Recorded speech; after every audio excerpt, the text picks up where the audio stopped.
Hey, everybody, this is Craig Garber. Welcome to Everyone Loves Guitar. We are bringing the funk in its funkiest format today, man. We've got we got one of the champions of funk with us, man, with Jerry Yeah. Wyzard Seay. He's known as Wyzard. He's the producer, composer, bassist, and the founding member of the legendary funk and rock band, Mother's Finest out of Atlanta. A couple of quick messages. Number one, I want to thank Carl Burnett, our mutual friend, for connecting us. Thank you, Carl. And number two, make sure you go to everyonelovesguitar.com/subscribe, and you can subscribe to the audio and the YouTube version of the show. All right, let's talk about Wiz. This guy's a super interesting guy. He's written a book. He's got a photographic memory, and he's about 30 years, like he looks about 30 years younger than he does. So I think in his next book, it's going to be Anti-Aging Secrets by Wiz. Career started at age 13 when he went on the road touring with Jackie Wilson. That's correct. I mean, that's amazing. 1970, he became one of the founding members of Mother's Finest. If you don't know the band, they're an amazing funk, hard rock, soul, and R&B band. These guys bring it. And one of the nice things, when you watch Wiz play, man, he's like when you go to the doctor and the guy's got great bedside manner and you just feel so safe. That's this guy on stage, man. He's just smiling ear to ear, and he's just doing what he loves, and that comes across so nicely, man. They were Mother's Finest, probably one of the first bands to play music like this, and they created an entire genre, which absolutely blew up during the 70s, of course. Mother's Finest has released 13 studio and live albums, 3 of which were certified gold. The band toured relentlessly, opening for acts like Ted Nugent, Black Sabbath, The Who, Aerosmith, AC/DC, Santana, Earth, Wind, and Fire, and others. And because of all the energy they put out, they were known as being a really difficult band to follow in concert. And they took a break in 81, got back together in 89. Wyzard's innovative style of playing, thumping, and slapping the bass, and his songwriting was really influential in what was to become funk rock, as we all know it. He wrote Mother's Finest biggest hit, Baby Love, and Prince, Eddie Van Halen, and Vernon Reid of Living Colour all consider Wiz an influence. He also toured with Stevie Nicks behind her 1983 album, The Wild Heart, including an appearance on Saturday Night Live. And eventually, Wiz and his brother, drummer Harold Seay, joined Ricky Medlocke in a revamped Blackfoot lineup, and they appeared on 1987's Ricky Medlocke and Blackfoot album. In 2011, Mother's Finest was inducted into the Georgia Hall of Fame alongside music icons James Brown, Ray Charles, and, of course, the Allman Brothers. There you go, brother. In 2016, the band's funk rock contribution to music was honored with an exhibit in the Smithsonian National Museum of African American History and Culture. Wyzard's other accomplishments include touring, as I said, with Stevie Nicks, Ricky Medlocke, and Blackfoot, Carl Carlton, and the Song Dogs, and more. Wiz produced, arranged, and wrote on the album We the People for blues great guitar Shorty. That album won a Blues Foundation Award for Best Contemporary Blues Recording. He's also written and scored music for television and film, and has played with Nia Peoples, Stevie Wonder, Stevie Nicks, George Clinton, as I said, Carl Carlton, Jesse James Dupree, the singer from Jackal, and others. He's also got a solo album called Primal Incantation, and he is currently in the final stages of writing his autobiography. He told me he has one chapter to rewrite, and that book will be out in late summer 2020, and the title is There Is No Other. So since there is no other, let's talk with Wiz. Thank you so much for your time, and I really appreciate you coming on the show. All right. Thanks, Craig. That was a lot. You're a man of much funk, which is awesome, man. Oh, man.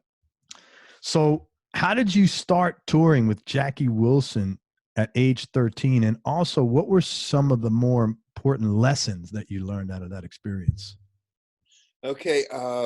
That's such a cool story. And I wrote about this like in the book. Like, I'm from a musical family. Everybody plays. My mother, my father. There's 12 kids in my family. 6 Get out of boys here. And 6 girls. Holy shit. I know. God bless your parents. And everybody plays music. And when I was a kid, my older brother William, his nickname was Lunch because he always used to eat at 12 noon. He was the bass player. And like he played with my brother Frank, who's my oldest brother, the guitar player, who's my university of music. I learned everything from my older brother Frank. But Frank was playing with Jackie Wilson. They had to do 4 shows from Miami to Texas. My brother Lunch was freaking out because he was about to get drafted into Vietnam. Holy shit. And he was fighting to avoid that. So many of our listeners ordered The Last Coat when the company set up this special offer for Everyone Loves Guitar listeners. The company wanted to make this offer available one more time, again, just for listeners of Everyone Loves Guitar. So if you didn't get a chance to take advantage of it last month, you're getting one more chance to get free bottles of this breakthrough nanotechnology. So listen up. Hey guys, this is Craig. First of all, I'm really thrilled to tell you about this next advertiser because the owner and I have been friends for close to 10 years. And when I say friends, I don't mean Facebook friends. We're actually good friends. We've been to each other's homes. Our families have eaten meals together, and I've carried his kids in my arms when they were babies. And even more important to you, he's got a killer product on the cutting edge of technology. So if you drive a car, truck, or motorcycle, or if you play guitar or any other stringed instrument, then pay really close attention to what I'm about to tell you. Because I want to talk to you about The Last Coat. The Last Coat is a proprietary formula that lets you wash, polish, and put a protective coating on your car. It's based on hydrophobic liquid glass nanotechnology, which is an advanced and environmentally safe technology that actually protects any surface, including guitars. The product's manufactured right here in the United States. All you do is apply it once, and it creates an ultra-thin layer which protects your car's surface for 6 months under any kind of driving conditions. Your car looks like you've spent basically all day washing and waxing it, not the 20 minutes it actually takes you. Then anytime your car gets dirty over the next 6 months, just wash it off and you'll see the water beating up on there, and then wipe it down. And that same protective shiny coating that you have after applying it will still be there. It provides protection from rain, sleet, or snow, and there's no more dirty water residue. And on top of everything else, The Last Coat is 100% guaranteed to work, meaning if you're unsatisfied with The Last Coat for any reason at all, or if it fails to live up to any of its claims, just send the product back. They'll give you a full refund, no headaches, no hassles, anytime for 365 days after you order it. And here's the really cool stuff. The Last Coat also works just as well on guitars, basses, countertops, mirrors, anything wood or pretty much any surface at all. I've used it on all my guitars, including my 335, and they're literally mint. To get this product, which includes free travel-sized bottles for your guitar that fit right inside your guitar case, along with free microfiber towels. And on top of that, if you use the coupon code ELG15, you're also going to get another 15% off. To get all this, go to everyonelovesguitar.com/TLC, and don't forget to use the coupon code ELG15, and you'll also get 15% off. That's everyonelovesguitar.com/TLC. Are you looking to buy or sell a home in the Tampa Bay area without having to deal with pushy realtors? Then make sure you connect with West Florida Real Estate. West Florida Real Estate has helped over 300 homeowners and investors buy and sell their properties over the last 5 years. Their service is outstanding, just like back in the days when there was actually service in the service business, and you'll never have to deal with any kind of sales junk when you're working with them. For more information, email Ann with an E at westfloridarealestate.com. That's ANNE at westfloridarealestate.com. If you enjoy this show and you'd like to support it, go to everyonelovesguitar.com/support. And then finally he was drafted. Ugh. And he was supposed to do that Jackie Wilson tour. My brother Frank heard me playing in the house and he said, "You can do this tour. And I don't have to look for anybody." We sit down on the bed, he sit down on the bed and we went through some stuff. And he said, "This is your tour." He said, "You're going to do this Jackie Wilson tour." And I So you're said, 13, like when this happened? Huh? You're 13. I'm 13. Holy I had played some stuff with Frank like before. Like we used to do all the gigs down in Miami and stuff. But that gig was given to me because my older brother got drafted. Wow. And then Frank said, and he said, "Okay, this is going to be passed down to you." And I got the gig, And like amazingly about that the Jackie Wilson shows, like the opening act was Mom's Mabley. Wow. Who was my favorite comedian. I had all of her records. And when we went out to tour, I got to see her every night bring the fucking house down with her raunchy ass comedy. It was something to see. And then, you know, playing with Jackie Wilson, I grew leaps and bounds because I understood the magic. I mean, because what he does on stage is simply magic. Yeah. It seemed like his feet never touched the ground, and the voice. Your voice is beautiful, man. He would drive the women crazy. It was like being at a Beatle concert every show we played, and it was always at least 70% female audiences, and Jackie was like the god, you know. That's so cool. You know, to watch him every night come out there and do that, I was just, you know, I absorbed it all in. Professionalism, consistency, and like, you know, and also at that time he had this laborious cough, and it was like my father had that same cough, and it was something, and I'm pretty sure it led to Jackie's death. He died from respiratory ailment. But he had this deep cough, and at the end of the show, I said, "Whoa, this guy doesn't sound good." But then next show, he would come out there, and it was like, "Whoa!" And I said, "Where the hell does all this power come from?"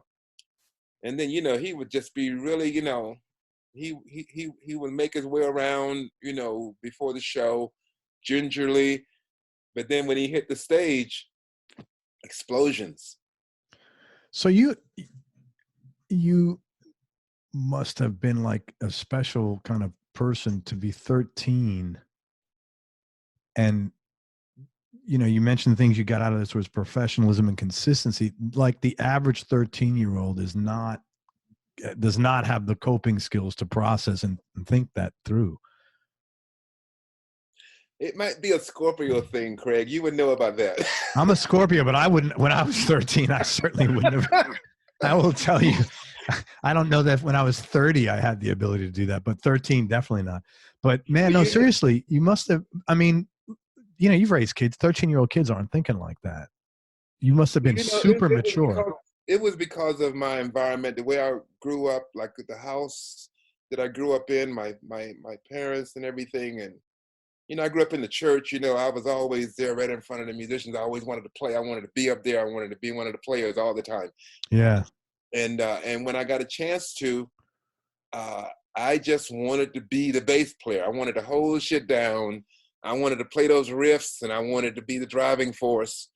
And it always came through to where, you know, my brother picked up on it first. My older brother, Frank, he said, "Yeah," he said, "I like, you know, where you come from."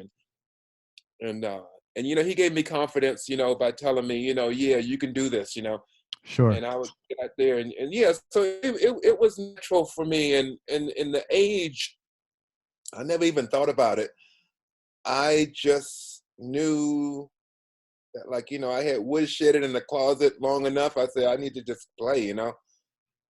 Yeah, I just think that's tremendous, man. Honestly, to really, to your credit, to have that level of like poise at that age is just not. I mean, you must have been a special kid. You must have something inside of you that allows you to have a level of awareness that's not average. It's way above average. Yeah. I think I get that from my mom. Like, my daughter has this also. She's 16, and she plays drums in the B band at Crossroads, which is her school that she goes to. I love the teacher there, Evan Avery.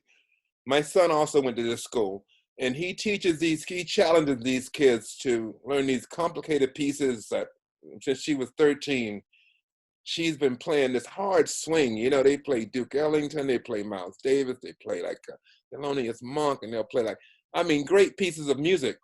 And just because of the age, he doesn't consider that. He just brings a piece of music out to these kids, they hear it, and then they go after it. Right. And I think a lot of people just shut themselves off before they even attempt to see if they can do it. But Evan, he just gives it to the kids like it's a common thing to do. And they say, okay, this is our study for the week. We're going to learn this song and we're going to play it by the end of the week. And they would cram, and I would go to these shows they would have at the end of a session, and we would hear them play and say, whoa, that was really fucking good. And so, yeah, you know, I think if you are given the challenge at a young age, you just rise to the occasion earlier. You know, most kids, you know, a lot of kids get talked out of it because of they don't get you know, pushed along, or like the confidence that they can do it. Yeah, But it sounds like you were expected. You know, expectations is a lot of everything. Like if you look at, for example, like a lot of foreign, like Asian families, their kids are the expectation is you're going to excel at school and you're going to be successful. And guess what? There's a very high percentage of Asians that excel at school and are successful.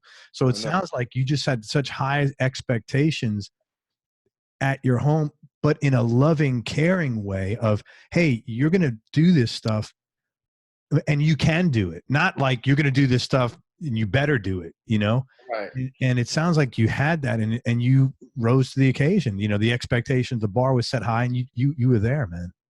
And especially if it's something that you love. Yes. You know, you find that in sports, you find that in music, you find that in art. Mm-hmm. When you're pushed in those categories and it's something that you naturally have a talent for, it's great to be pushed. Yeah. You push the boundaries, you know? That's really great, man. Honestly, I think that's amazing that you did that at 13. So those 4 gigs, did you stay on after that or what happened? No. I did that was my summer gig. That was my summer gig. Those 4 like they will book to do those 4 shows. And then that was it. So what happened after that? Musically, what was it? Because you can't like go back and sit in your room and play after that. What do you mean? After the tour was over? Yeah. I mean, you needed to do more. Like, you can't just go back and stay in your room. I'm sure you needed to be out playing with others. No. Well, you know, I was playing. I was playing before, but when I got back, since my brother had gone to Vietnam, Right. I did all of his gigs that were left. Oh man. So Okay. I joined my brother's band, which was Frankie Seay and the Soul Riders, which was an amazing. We were like you know, Dyke and the Blazers. No. Oh man, that's the band of life. Dyke and the Blazers. They had a song called "We Got More Soul," and they also wrote "Funky Broadway," the song that Wilson Pickett covered. That was the Dyke and the Blazers. I'm gonna have to check them out. Oh man, you would love this band. This band is so I mean, War, the band War was influenced by Dyke and the Blazers. Ohio Players were influenced by Dyke and the Blazers. Like, yeah. Okay. I'm going to check them out. That was like the Soul Riders. So you played in Frank's band and took Lunch's spot. I took Lunch's spot. What was next? Then I did that for a couple of years. My career raced along after that. Because my brother we had an event or something, and it really pissed me off, and I realized I wanted to do something different. And then I joined a band called Freddie Scott and the Kinfolk. Freddie Scott played with Lloyd Price. He's a drummer. He played on that song Personality. You know, I don't know that. Man, Personality was a #1 song in the 60s. That was, let me see, Lloyd Price had about 3 or 4 top 5 songs. Personality, and he had I forget the other song he had. But anyway, Freddie Scott and the Kinfolk was an amazing band that was and Warren Thompson, the guitar player, was a mentor of mine. He was the first guy to turn me on to Zeppelin and Hendrix and all this. But like Warren was like a funk electric guy. And I was the youngest guy. I was probably 14, 15 years old in this band. And Benny Lattimore was on keyboards. He's an amazing player from South Florida. Robert Jackson was the lead singer. The horn section was legendary. But like that band, I had to bring it every night because it was challenging, the consistency that we had. but it was easy to do. The only thing about, like, at that time in my life, I started playing out at night, and I was in like 10th, 11th, 12th grade. Yeah. And I was doing these late gigs and going to school. And when I look back at that, it was, I don't know how the hell I made it through school, but I did.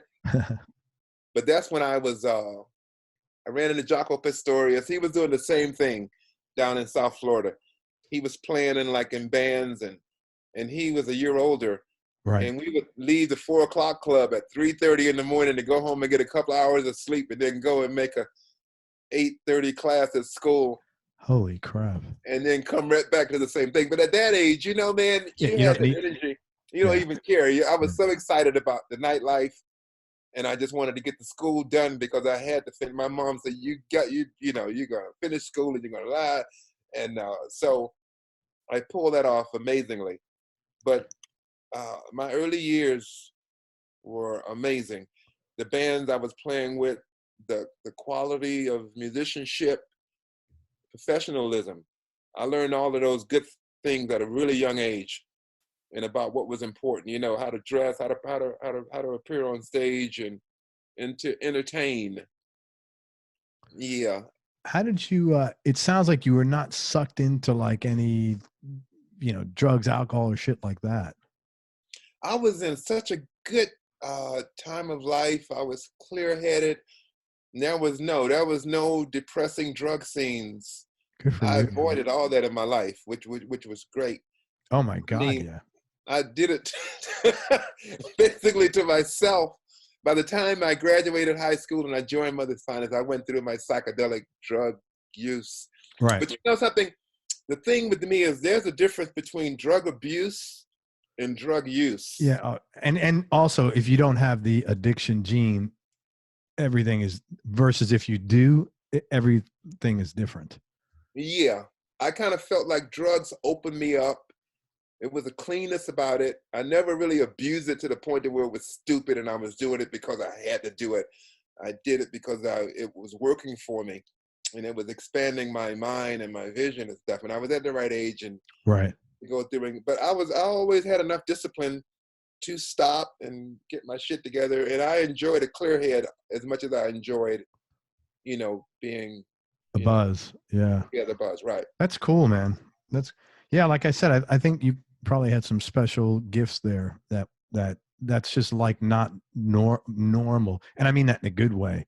I hear you. Yeah, that's really good. You have some special gifts. That's awesome. Craig, I had a reading one time. Like I'm off into all the psychic shit. Yeah. I had a reading, and she told me, she said, I have 2 guardian angels. She said, I have an American Indian over my left shoulder, and there's this European blonde woman or whatever on my right shoulder. Yeah, right on. And they guide me along. And when she told me, I said, huh? Okay. But yeah, I mean, I do feel like, and it's the universe and the divine, whatever. Sure, man. I listen to, like when Hendrix wrote that song, The Wind Cries Mary. Right. I mean, there's stuff out there in the atmosphere that's giving you the answers and direction, and yeah, you have to be like, I have like some American Indian in my family. My great grandmother was Cherokee. My grandmother was Cherokee. Like those American Indian philosophies come into my life a lot. Like the way they live of the earth, right, and in balance with nature. There's a lot of good stuff there. Yeah. So it sounds like too, you had a level of spiritual awareness at a young age as well, and you were open to like listening to the universe, and you trusted the universe to guide you. Yeah, that's really cool. Definitely. When I look back at my story that I've written, like we were talking earlier, I feel like that's the reason why I'm sure people have diaries since the beginning of time. People write down their things, because when you go back and read that stuff, it really tells you who you are and how you operate. And you begin to trust in certain actions. And if you're smart, you make adjustments He said, I don't like me there, and I'll make sure I adjust that to be something else. But like looking back on my years, um, I've always made adjustments with just being a better man, Yeah. better player and a better writer, everything. I've always wanted to just reach up, and like whatever sacrifice I had to make, like as far as if I had to get more rest or work out more or stop drinking or stop doing this or that, I would gladly sacrifice those things to get the gift of what I was after, like, which is the art, Yeah. or the fitness, or the, the upper echelon things that I wanted out of my life, So I would just drop these little bad habits to go further ahead. But Did you have somebody helping you along the way with that? Or is that just something inherently that, because again, usually you need like an example for that stuff, or somebody saying, hey man, do it this way, or here's some ideas. But did you have someone like that, or? I've had lots of good examples, and I've had a Okay. lot of bad examples to show me what I was aware enough to pick and choose the positive things that I wanted. What to do and what not to do. Yeah. I remember when I was about 12 years old, and an uncle came down from Akron, Ohio to Miami. And he had to be like up in his 60s, and he was like, he wasn't really, no, it was my aunt, and it was her boyfriend. And this guy, I'm looking at this guy, they told me how old he was, and I was like 12 at the time. And I couldn't believe how beautiful his body was, and his eyes were clear. And I just started picking his brain, and I said, what do you do? And he was telling me like about the value of, eating right, good food, and working out, and, Right. and getting, and he pulled his shirt up and showed me his abs, and everything was I want to do that. So that really just, stuck with me big time. Yeah. And through the years, I say, I want to age gracefully. I want to be like this guy. I want to be able to function as I old. I don't want to have to shut down when I'm at a certain age because my body is decrepit. Yeah. So my number one priority was to make sure that I was, together. There was one other incident too, like when Mother's Finest was signed to Capitol Records in the early 90s, late 80s. And Tina Turner was also on the label. And she had just done What's Love Got to Do with It after she had left Ike. And we went to a Capitol convention. And I was sitting 2 tables away from Tina Turner. And I'm looking at this woman, and it was kind of like there was a spotlight from heaven on her, the glow around her. And I'm looking at her, and I'm saying, what is it about? I mean, how does she do that? Yeah, she looks great. Always has. And then she actually saw me, and she smiled, and I went over to say hello.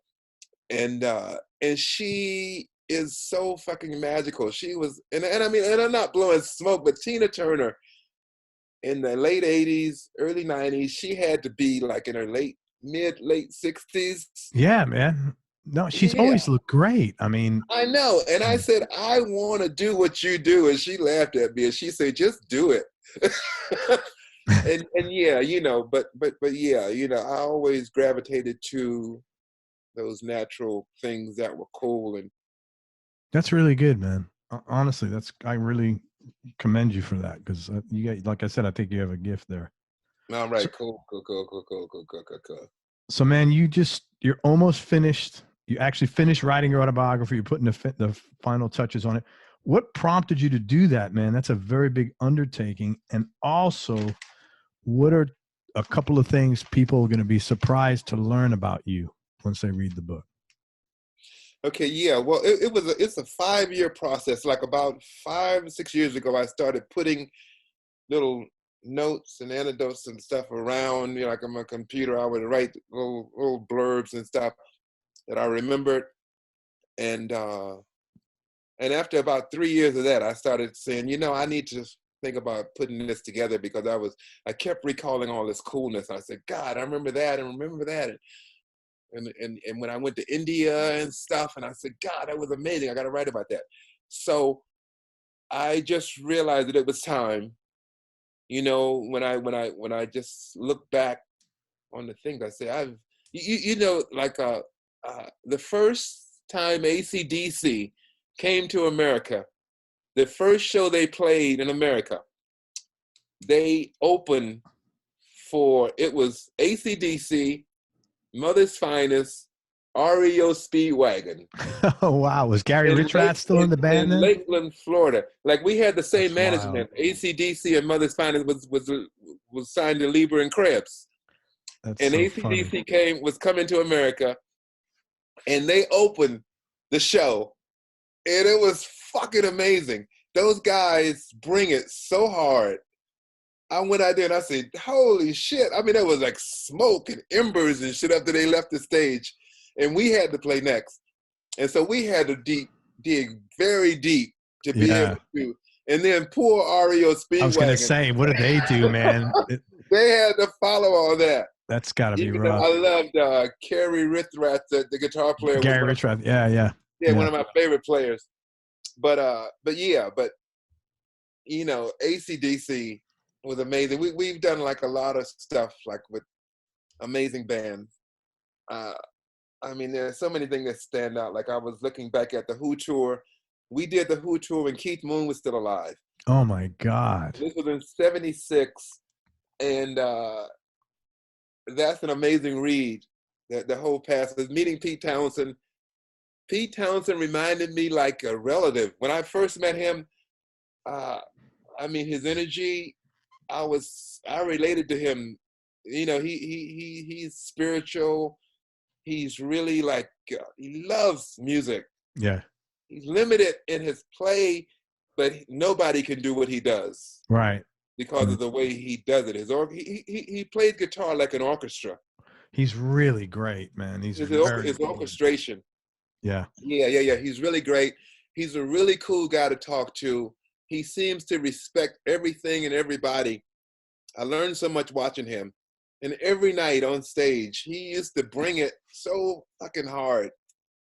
And that, you know, I feel really blessed to see that band. There was something about the Who with Keith Moon, as busy as he was as a drummer, and Entwistle was very busy as a bass player. Yeah.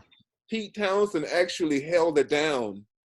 The way he played, you know, just basically power chord riffing, that was the grounding source of the band. While those other two guys Interesting. with speed demons all around it. But the chemistry worked amazingly. Yeah.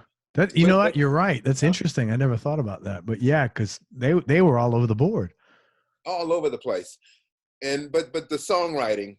Yeah. The fucking songwriting. Like when we sit down, we were talking to Pete Townshend. We were in Seattle at a party at Keith Moon at there. It was the craziest party. That would be a good read. But Townshend was talking, we picked his brain about the early days of London.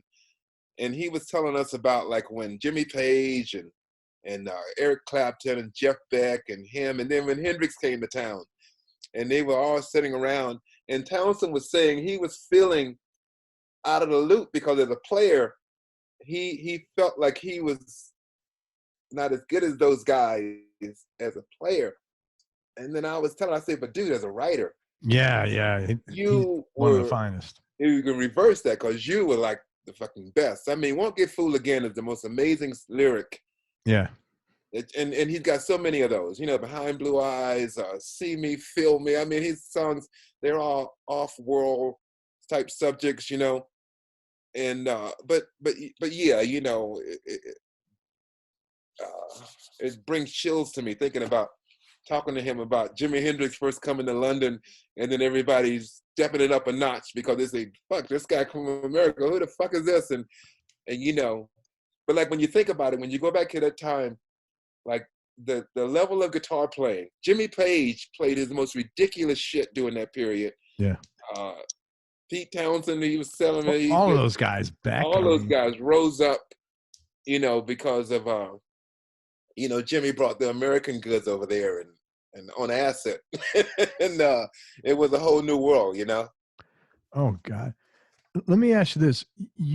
I mentioned in the intro, you had to be one of the first bands, if not the first band, to combine funk, R&B, soul, along with hard rock, power chords, and very serious guitar mojo. was there ever a time when you guys, and that was not mainstream at that time, that was, you were brand new. Was there ever a time where you guys were concerned that what you were doing was so unique that either record companies or audiences wouldn't want that? And also, what was like it, was there a defining moment where you knew, holy shit, we're onto something here? No, we never thought about, like when we got together, we were basically kids that were really out to create something that we needed to create to satisfy ourselves, Yeah. The way Mo played guitar and the way I played bass, the way Joyce sung, the way Glenn sung and he wrote. We went through a million drummers at the time. We used to just be a trio, just guitar, bass, and drums for years and years. And we got a keyboard player deep further on down the road. And but we used to just be a three-piece, and we could go anywhere. It's amazing when I think about it. Like the first concert that Mother's Finest played way back before we were signed, we were an opening act for who was Brown-Eyed Girl. Oh, What's his name? That guy. Morrison. Yeah. Van. We that song was a hit. Yeah. You opened for Van Morrison. We opened for Van Morrison. Man, you talk about an energy discrepancy there, man. That but you know, he has a vibe. The vibe though, it matches whatever energy you brings up. That's the same thing with the Doors. It's not about the energy, it's about the vibe. Yeah. And Van Morrison was like that. Once he comes on stage, you forget about everything that happened before and everything that happened afterwards. Is that he controls the moment. And I learned so much about him, about you don't have to compete with anybody else. The more you are yourself, the more you create a demand. And that's what he was. I mean, that voice, the tone of the voice and the lyrics and the groove, because if he would have tried to come out and compete with Mother's Finest and the youthful energy that we had, it wouldn't have worked. No, but he dwarfed us with this whole professionalism and the song and what he was talking about and singing about and the melodies and the storytelling. You can't. It was a wonderful day and moonlight. Yeah. God, those songs. I saw him in the mid '80s, I think, at the Bottom Line in the West Village in Manhattan. It was a great show. It was nice. It was an intimate club. Yeah. But the colors, I mean, the actual colors in the air would change from song to song. And but yeah, being an artist, like my years with Stevie Nicks was amazing. I learned so much about songwriting. We used to sit around and talk, and she would tell me things about how she would write. And she said every song of hers was like a short novel, like a little book. And she wanted everything to tell a story to the point to where, you followed it along, like you want to hear the ending, And she said she would never leave someone hanging by just doing like a hook and a chorus and then repeating it and repeating. She said, you have to give you something to have to deliver at the end. And Stevie, her hanging words, like when she used to sing, she would sing a verse or a line and just one word would kind of hang in the air and it would stay there as we moved on into the song. And I would look back and I would see that fucking word hanging, and just the hanging word is what I used to always say. But yeah, she's a marvelous songwriter. I mean, the stories and yeah, more of the Van Morrison shit, being more of yourself, the inside of yourself. Yeah. So you guys never felt any like doubt because you were just comfortable being yourselves and that's what you wanted to do. MF was, like our strongest asset was in front of people. You put us in front of an audience, and like all of us came from an entertaining type of background, where entertainment was the first thing. Like when you see Mo, you know, he's eating the guitar and he's doing all the electronics and everything. And What a Joyce good is player, man. diva to watch, you know. And like I would just wanted to be the monster bass player because of the guys I ended up growing up watching. I wanted to be like John and like Carlos Vega and like Napoleon. And those guys were like amazing. They weren't world players, but they were world players. So MF was like, as long as we satisfied people live, that was our satisfaction. Right. If we didn't get a response back from a live performance, that's when we would freak out. We never freaked out about labels. Matter of fact, the first time we were signed to RCA in 71, 72, something like that. And it was a horrible experience. Like we recorded a record. The recording was great. We went to New York and we recorded the record. And then we left it with these guys to mix it and they fucked it up. And we said, man, and like we hated the whole record making process. And we ended up telling ourselves, we were, you know, like when you're a kid, like, I mean, my thing was like, I used to say, I'm never getting married because of all of the ruined marriages I saw. Yeah. After that experience with RCA, we said, man, we're never going to sign with another label again. They Sure. suck. And what was amazing is like years later, we were approached by CBS and we practically told them, fuck you, the first time they approached us to sign because we had no interest. Right. Because of that experience with RCA. Because of that experience. Yeah. Tom Werman came back to us 3 or 4 times and convinced us that we should sign and be an artist on CBS. And we said, okay. And I mean, it was like, you know, it was to die for. And like when I realized that we were signed to Epic Records, that was the label all my favorite bands were on. And that's when I woke up and I said, holy shit, we're on Epic.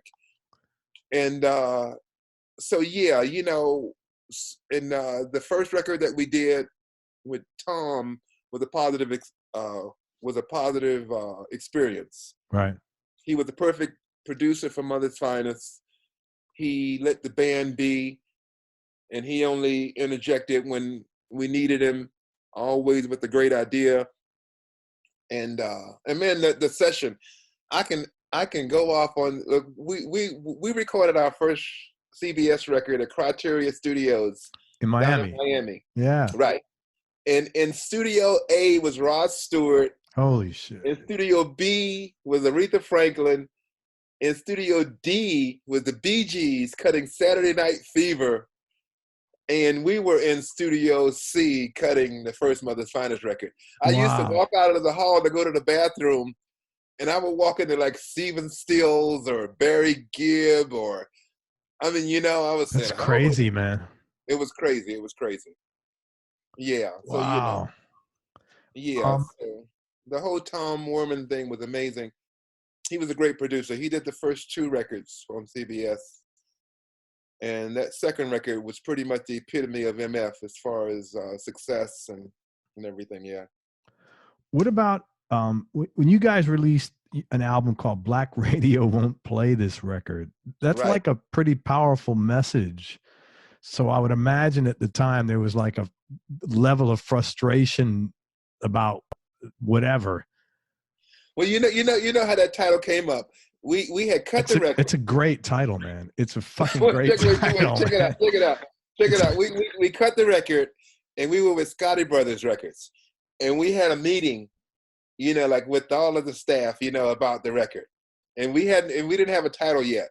And one of the A&R guys, he said, you know, Black Radio is not going to play this record. Boom! Awesome. And then we said, let's call it that. That is.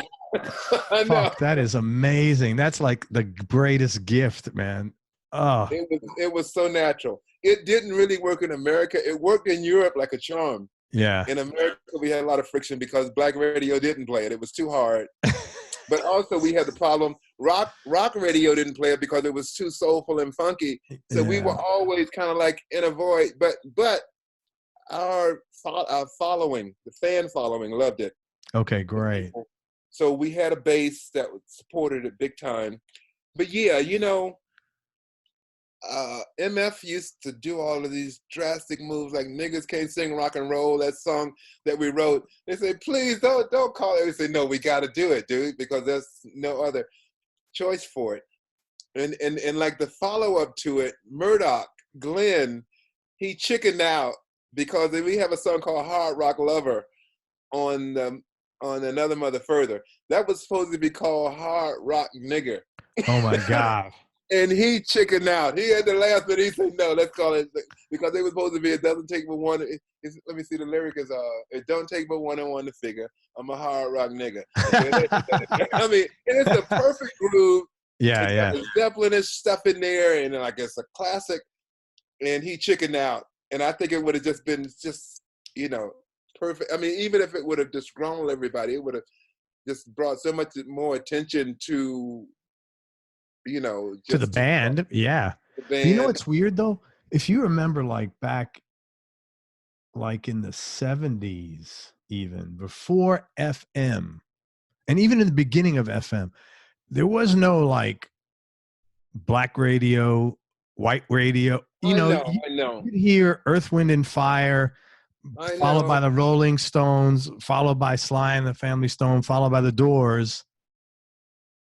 And that's how I grew up. It was great. Nobody ever said it was like wonderful because you got all this great music, and it was like then you can go to the record store and go buy all the music because you heard everything. And it's really weird how they started divvying stuff up like that. And I don't know what caused that or what prompted it or whatever, but it was like that was a bad thing. It's a lot of different analogies, just like television. Like when ESPN came out and just did exclusively sports, right? And then you get like the news channel, CNN, just doing exclusively music. As more things came into being, people wanted to specialize more, and that happened to radio, I think. Yeah, they had R&B radio, and then they have like smooth jazz radio, and then you have like rock radio. Well, pop radio was always the one that would play the versatile music. Yeah. But it was only pop music. It was only top 40. And, I don't know about you, but I like deep cuts. Well, what's weird to me about that is pop means popular. Right. For some reason, that word has got like this bad vibe about it. But what it means is it's popular. Right. But the heavier stuff, I guess it wasn't. I don't know popular, but it was relevant. Very.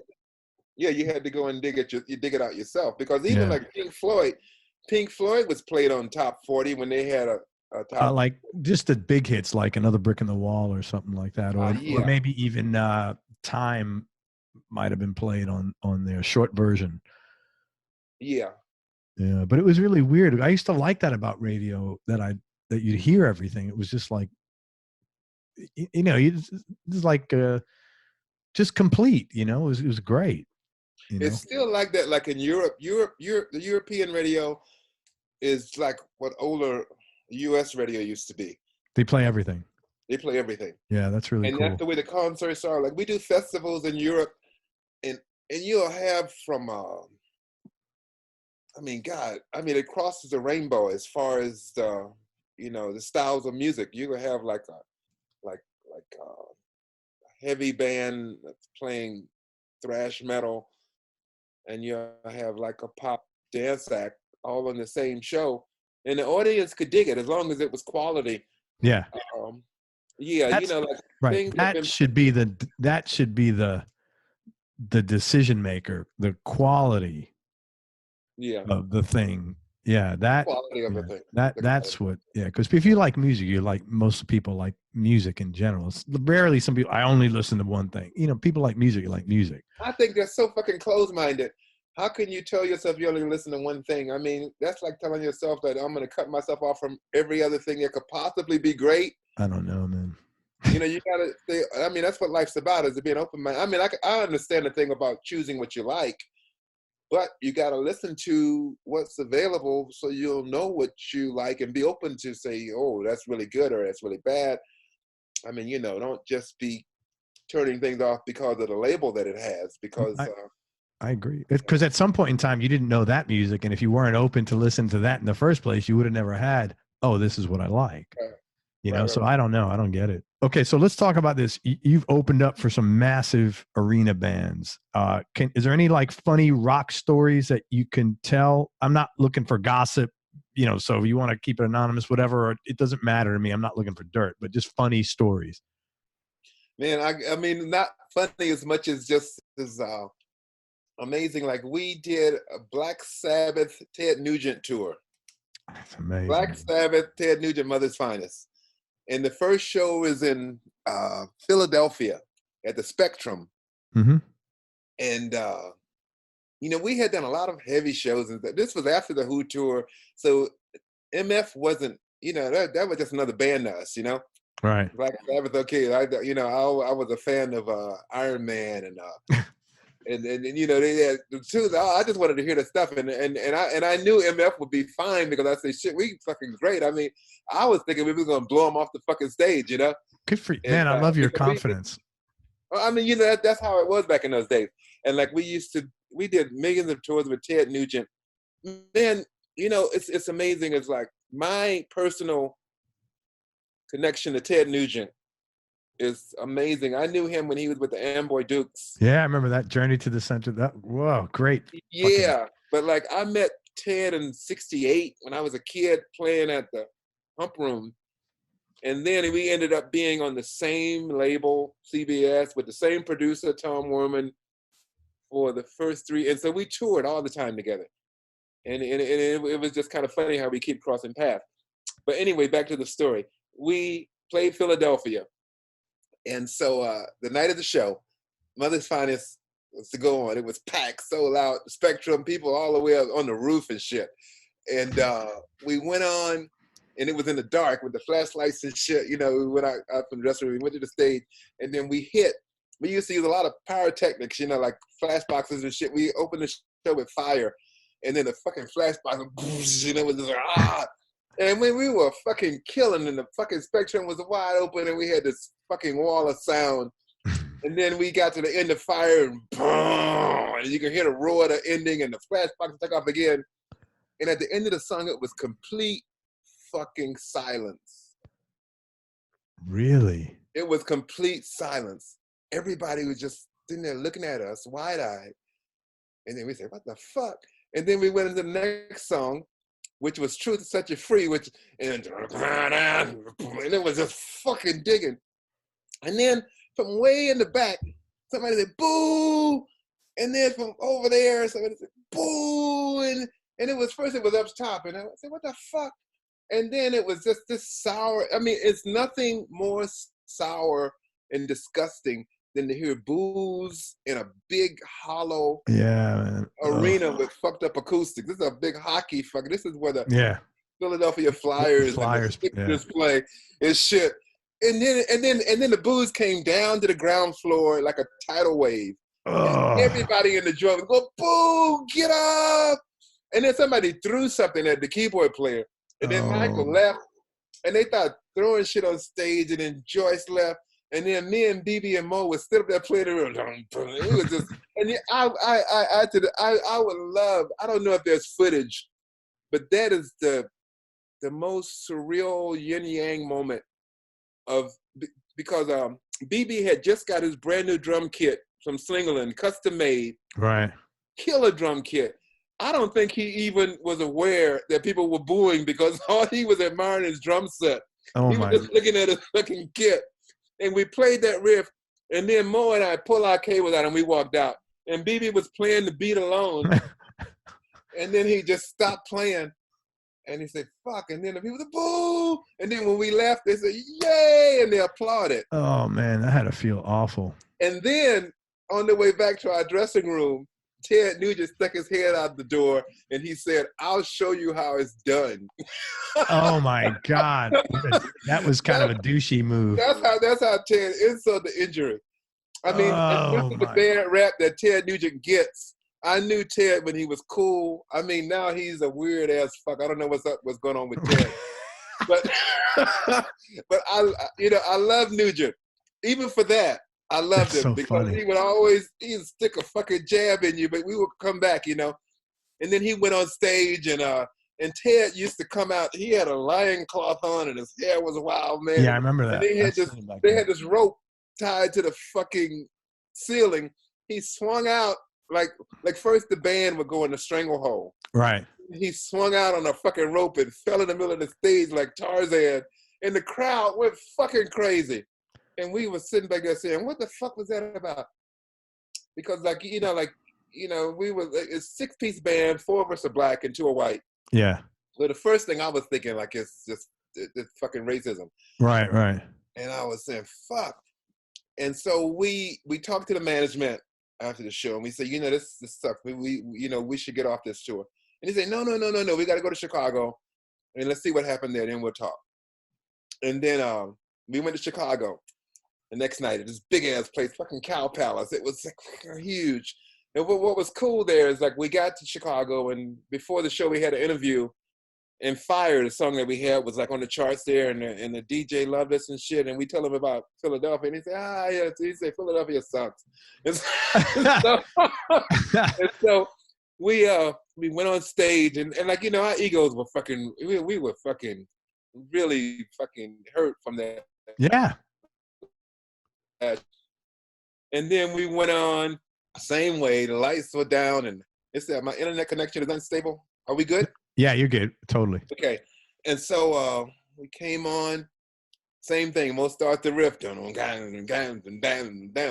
flash box hell, the flash, and then and like what we used to, like, when the flash boxes used to go off, the first 20 rows they used to be blinded by the flash boxes because they were so fucking bright.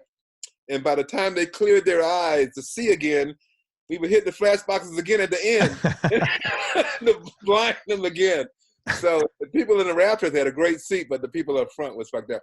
But we ended the song, and then the people say, yeah! Oh, you guys were probably sweating that moment. Yeah. That was the relief. That was almost like childbirth when the baby comes out. Yeah. They say, holy shit, it was great. And then we went on to do the rest of the shows, like in Boston. And but that first show. So it was just in Philly. That's really weird. Just in Philly, it was weird because we went to Boston. It was amazing, and we played all the other shows. We were over in Rhode Island and shit, and it was a great tour. Black Sabbath, them motherfuckers. You talking about vibe, just like we talked about Van Morrison. Black Sabbath has a chemistry, and it's more than the music. It's the chemistry of those players. When they played, everything stops and time stands still. Right. Just the way they play as a unit, and Ted Nugent is great too, but we started fucking him up after that second show. I mean, because we would step on the gas just to make sure he had to work his ass off. Yeah, yeah. Well, I can't blame you. That was kind of a douche move. So I'll show you how. But it's like, I appreciated Nugent because we were road warriors. Right. We used to play with him all the time, and it was always a competitive coolness. Right. Who's going to be the man tonight? Right. And it was Aerosmith used to be there. Like we played a show in Capitol Center, and it was Ted Nugent. It was Mother's Finest, Ted Nugent, and Aerosmith. Okay. That was on a Thursday night. Amazing show. We came back there on a Saturday night, same venue, with Bootsy Collins and P-Funk. Wow. We played the same set, complete white audience, complete black audience, got the same reaction. Right. He loved it. And that's when I started saying, Mother's Finest is fucking unique as hell. The only other band I could think that could possibly do that would be like Sly and the Family Stone. Yeah. Because even Jimi Hendrix couldn't play to an R&B audience and satisfy them because it was too electric. Yeah, right. It was way too electric. Up. Yeah. I mean, Hendrix is my favorite artist, but his vibe was so soul. I mean, I don't need to talk about it, but his vibe was just incredible. I mean, he was amazing. I mean, he was just too electric it was led by guitar. Yeah. And black music is led by the groove, Yeah. That's why Hendrix made the Band of Gypsies record. He wanted to satisfy being able to be completely, to be able to do the black to white thing. And like his thing was like, he said, I want to be able to play for a black audience, and they get it. And I think he went to his death chasing that. That's interesting. What's his drummer's name? Buddy Miles? Oh, Buddy Miles. Buddy, when he went to the different band, now Buddy had some great records of his own. But he's But great, yeah. yeah, he had some really good records of his own, man. And Yeah. it was, and that was more, that music was probably more adaptable to black and white audiences. Yeah, because of Buddy's groove. Buddy was a Yeah. groove specialist. Jimi Hendrix was like an artist. He was like a Picasso. Yeah. And it was led by the guitar. Yes. And it was led by the histrionics, you know, the fucking fit man, fuck. You know, Did you ever see him live? No, I missed that. I never saw him live. Interesting. But I feel like I know him. But like yeah, we know what, and when you talk about him, it seems like you know him. So like there must be something going on there, man. I do know him, man. I mean, you know, I know him. Yeah. I know he changed my life. I mean, you know, especially being like, you know, player of color. When he came out being so larger than life, it really opened the floodgates for black players to open up. Yeah. You know, we were put in a box, you know, saying you can't do this, you got to do this, you got. Yep. What the fuck? And then him and Sly Stone tore all those walls down. Yeah. Do what the fuck you want. You know, you can be as powerful as you want, and you can be as electric as you want, and the shit is good. So and yeah, you need did. players like that. You know, you have them in every genre through life, you know, but like the whole thing, like with the race relations in America, being an artist of color, you're expected to be a certain thing, you know? Yeah, totally. And that was the whole banner with Mother's Finest. We carried that to where we were not going to let people tell us what we were supposed to be. And yeah, so we pushed the boundaries of just being original, you know. You know, one of my cool moments was when I played with Stevie Nicks. We played in Minneapolis. Like Prince wrote the song "Stand Back" for Stevie on that record. I didn't know that. It was a Prince song. Yeah. He wrote and played keyboards and the groove of that song. It was #1 song. He is so fucking gifted. Everything he touched was magic. Yeah, he was gifted. He came to the show and he saw me, and when he realized I was with Mother's Finest, he fucking went on and on and on. Did he? That's he cool. was such a fan. He said when he was in high school, he used to have our music in his fucking playlist. We were one of the things that was influenced, and he was an MF fan. That's great, man. He even did a version of "Baby Love." It's on one of his, you know, and like, you know, he kind of missed the target with it though. But it was great to hear him go for it. Yeah, hey man, it's a pretty cool thing if Prince is doing your song. Yeah, it's a really cool thing. Yeah. But what was really cool is the fact that he was a fan, and I understood it because I mean it was the kind of music that he does, and he liked, you know, it was wild, electric, and funk, and cool, and that's where he was coming. I mean, between Hendrix and MF and Sly and all those bands, you know, that was his makeup. Right. And but it was really cool that he was into it, and I hear stuff in his music to where I know. I say, yeah. Okay, where he's influenced, where you've influenced him. Yeah, that's really cool, man. Yeah, Let me ask you this: knee-jerk reaction. Top 3 musical experiences you've had. Wait, say that again now. I want your knee-jerk reaction to the question, what are the top 3 musical experiences you've had? Could be in the studio, could be live, could be just hanging out with somebody. Top 3 musical experiences that, you know, I guess first come to your mind. That's a loaded question. The one I love playing with Stevie Nicks when we used to play a song called "I Need to Know," Tom Petty song. And Tom Petty was in the wings over on the side of the stage watching us kill this song. I remember that song. I mean, her version was amazing, and that band was a stellar. Like Benmont Tench was on keyboards. Wow. And Roy Benton was on the other keyboard, and Liberty DeVito was on drums, and Bobby Hall was on percussion, and I played bass. Waddy Wachell was on guitar. Oh, that's wild. Band was killer. But that song used to rock so hard, and Stevie fucking loved that whole part of the band. You know, like I'm sidetracking here, but her experience, like she was so successful as a solo artist, and like Mick Fleetwood was constantly in her ear to get her back into Fleetwood Mac because he saw her going away. and that was pretty much his golden egg, you know, like Stevie Nicks, and, you know, because that, you know, and like he used to come to shows, and I would always see, and he hated the fact that she was doing well. she was doing well. Yeah. I mean, I don't know. Maybe I'm putting words in his mouth, but that was the vibe I got. Sure. And especially when you could see the value that she was to Fleetwood Mac. Yeah. And she was just pretty much living her life. And I could see the stress in her too, because she loved what she was, but she was feeling obligated because she is a band guy. Stevie is not like a diva lead. My experience with her was great, like, because she was like one of the guys. She wanted to be around in the band, talking music, right, and talking things. She wasn't like these stories I hear about these other musical divas. Like my friend played with like Christina Aguilera and stuff, which is like a whole nother thing. But you're not allowed to have eye contact with her. And I said, what the fuck? Are you I mean, serious? these stories of these weird ass artists and stuff. But Stevie was like a rock and roller. That's a little extreme. You know what, man?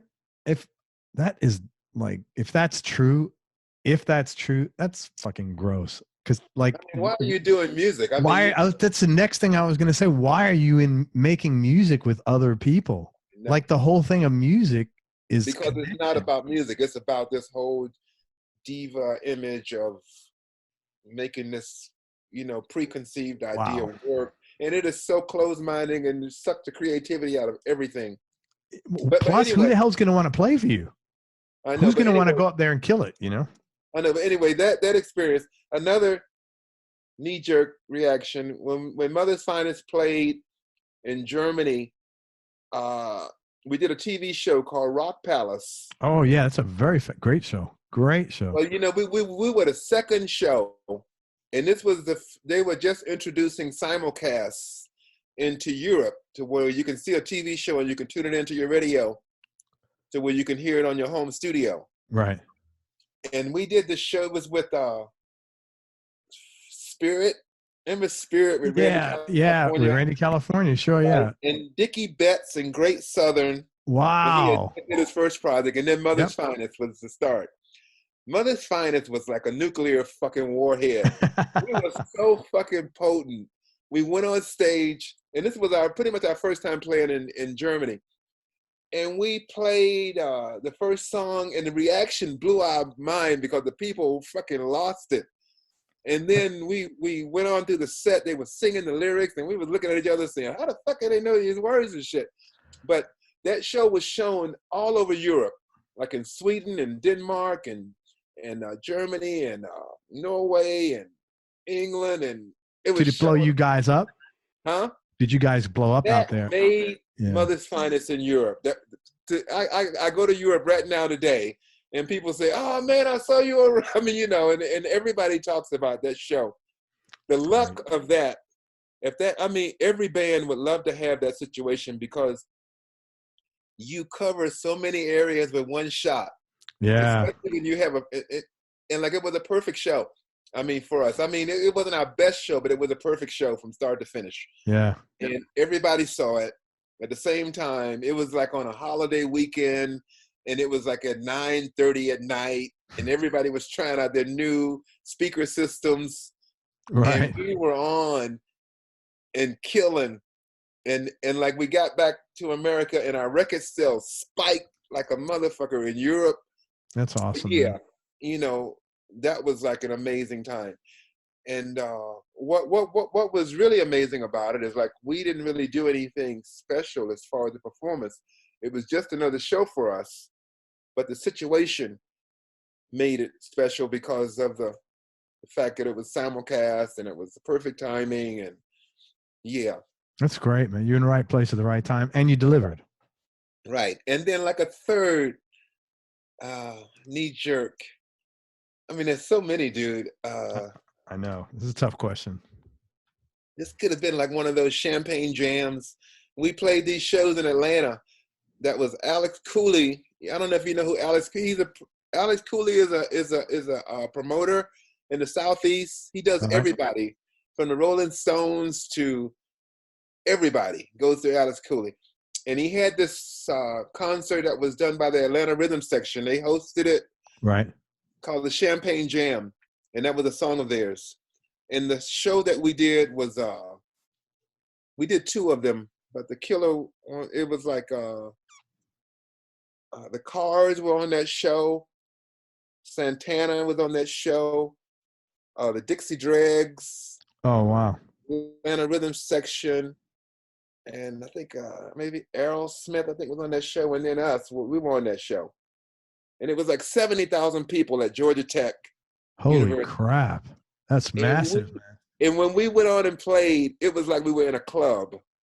It was that close to us. And it was our fans. It was in Atlanta of all places. Yeah, right. And we were at the top of our game. I mean, we were like fucking blowing up.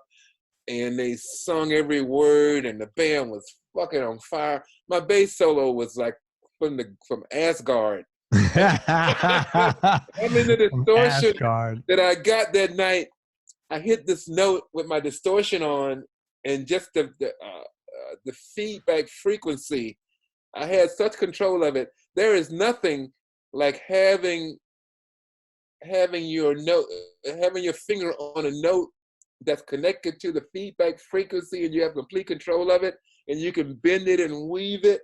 I can understand how Hendrix used to enjoy so much when he used to get those howling feedback things, and I had complete control. It was the most enjoyable day for me because of my bass sound, and I had just bought a new Olympic bass, and the wood and the frequency of it all, it was like, yeah.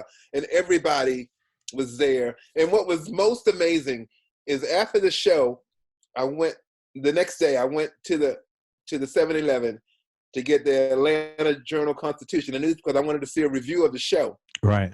And on the cover of the newspaper, at the top, like where they have the banner things, they had like the Atlanta Braves went over the Cardinals, and they had, I think Gary Player won the Masters, and they had sights and sounds of the Champagne Jam and a picture of me. That's so cool, man. I know. I got that in my yeah, that's right now. absolutely. That was from 77.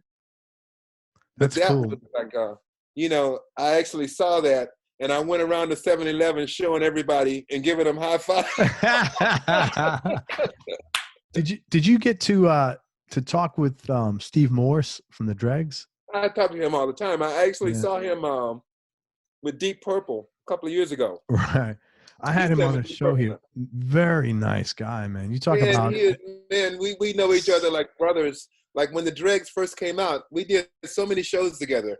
Yeah. Like because they were from Augusta, we were from Atlanta. Sure. And Andy West is one of my best friends. And T. Lavis was actually in MF for a while. Oh, okay. And like the first keyboard player I went to school with, like when I was in, we were in the original violin player, I can't think of his name, but like we were like when they started busing, when I was a senior at Northwestern, and they started busing. It was the most frustrating time for me because I had to come to school an hour earlier to be shipped over to Miami Beach High. God, and he was being shipped over to Northwestern, so we used to pass each other in the night. Right. Grumpy as hell because we had to do shit we didn't want to do. But anyway, like the Dixie Dregs, Steve Morse, we did shows with them when they were at the top of their game. That band is untouchable. Yeah, he's such a nice, sweet guy, kind guy. The most amazing chops you will ever hear. Yeah. I don't know how he plays he is so good. Yeah, he is amazing. I love Steve Morse. Yeah, that guy's great. Any low points, Wiz, or dark periods that you had to go through, and how'd you get through them? Yeah. I've been so blessed, dude. My dark periods were always blessings in disguise. That's a great way to look at things, man. Yeah, that's definitely how it was. It was like when I was dejected or something, I would go down and I would just go into this hole, but just long enough for me to realize that, fuck it, I can come out and do better. Yeah. And, but yeah, I never had like any of those, like when I was writing my book, I went out and bought all these autobiographies, like the Miles Davis. I can't believe the wretched time he had with drugs. God, his addiction was ridiculous. And then, that was one thing like about when I was writing my book, I got like Behind Blue Eyes and the other Townshend book. I got Nobody Gets Out of Here Alive by Jim Morrison, and I got like the Jimi Hendrix Electric Gypsy. Tell you what's a good one if you haven't. He has a lot of dark times. And with the Greg Allman book, I thought was excellent, man. He's had a lot of. I didn't read the Greg Allman book. I got to check that out. Yeah. Man, we played. Mother's Finest played one of his last shows, the second to the last show, down in Atlanta at the fairgrounds. It was ZZ Top, Greg Allman, Mother's Finest. That's cool. Amazing show, but Greg sounded so fucking good. I was surprised that he died like almost a week or so later, because he looked really good and he sounded amazing. He had a great band, and then he was gone. But the Allman Brothers and Greg Allman, I know he went through that shit with Cher, and he went through. I can't imagine what else. What was troubling? Oh, he just had mostly a lot of addiction stuff. He had a very ongoing, long-term addiction stuff. And, I was blessed with that. I was blessed, man. I was never really controlled by drugs. Alcohol and drugs. I was lucky to always just step out just in time. But a lot of like you said, your response to that question is, I realize a lot of my dark times gave me opportunities to move through. A lot of it is you just sound like an eternal optimist. You know, you're one of these guys who make chicken salad out of chicken shit somehow, you know? And I think that carries a lot of weight into what you look at as a dark time and what's not a dark time. I've learned that your attitude determines your joy. And your living in your life. Yeah, I've learned that because I've been in situations where people say, "How the fuck do you do that?" I mean, God, you know, I don't really fear being without, because especially now that when I write this book and I look back, everything's always been provided for me. I mean, everything that I need. I mean, I don't have an abundance of whatever, but I still have the anticipation that it's coming. Right. And I have what I need. My health, my children are like fucking stellar. My relationships are solid and respectable. And I mean, that kind of stuff is what I have a lot of. Sure. And that's what keeps you alive. That's the most important thing in life, you know, is to respect yourself and to love yourself and to be proud of yourself. And you should be your biggest fan. Yeah, man, there's a lot of currency in that. And it's not about ego. It's about it's about self-care, and it's about the way it's supposed to be. You're supposed to be that way. And so I follow those things. Like I've followed a lot of spiritual practice and stuff. I follow something to this day that I found out about when I was about 18 years old. And it just grounds me to the point to where I'm going to live this life as a gift, because that's what it is. And to the extent you're comfortable, what is that? And if you don't want to talk about it, you said you've been following this thing since you're 18. What is that? If you're comfortable, if you're not, that's totally cool. I'm very comfortable with it. It's all through my book. It's called Satmat. It's like an Eastern philosophy from India. And I met the spiritual teacher back in the 70s, Charlan Singh, who passed away now, and it's been passed on to a successor. But when I first met him, he was the coolest guy I'd ever seen in my life. I mean, he was dwarfs everybody, Hendrix, any president or anything. I mean, just the way he just, and I was telling him, just like when I saw that guy who was my uncle from the North, and I said, I want to be like him. When I saw Charlan Singh, I said, I want to be like this guy, because, you know, his disposition in life, and he's always, you can't rattle this guy. I mean, for nothing. And his smile is so infectious. And it was because his inner thing was so grounded. So I've been following the philosophy. It's about vegetarianism, you know, being moral and cool, and meditation, and and a lot of off-world stuff that I've always been into science fiction and like all that unbelievable stuff that most earthlings find. That's what I gravitate to. Hey man, whatever floats your boat, man. You sound like a pretty gentle guy, so it's all, you know, it's great, whatever the hell you're doing, you know. You know, passionate and empathetic, good for you, man. Whatever it is, it's working, you know. I respect that. You know, it teaches you to respect everything and everybody. And like, you know, like I never had this. You know, that's like my thing with Ted Nugent. I appreciated Ted because of the competitive nature that we had, and you know, I just see that as a positive. It's all positive. I mean, it makes me dig deeper to come back, and he digs deeper to come back, and so it just makes you grow, and you know, and that's what the fuck. You know, I see people that are grumpy, and they're grumpy with situations that they have no control over, and it's such a waste of time and energy. Yeah. You know, you got to find a way to make your life work for you. No, And totally, find, man. huh? I agree. Being grumpy is not, I mean, it doesn't benefit anybody, man, especially if you're trying to change something. That being grumpy is not going to change it, man. I agree with you 100%. Yeah, and kind of like the points that you made earlier, you said like everybody is in a fog or whatever. Yeah, the awareness level seems pretty low nowadays. Right, and that's not a good thing, because you No. know, because when you're there, you're easily manipulated. Yeah. You know, because you'll believe like the biggest slight or whatever. You follow somebody without really questioning. You know, you don't have. Everybody should be their own. Uh, their own. If you find your answers within, Yes, I agree with you you on all that, should be man. there on that side. Yeah, yeah, yeah.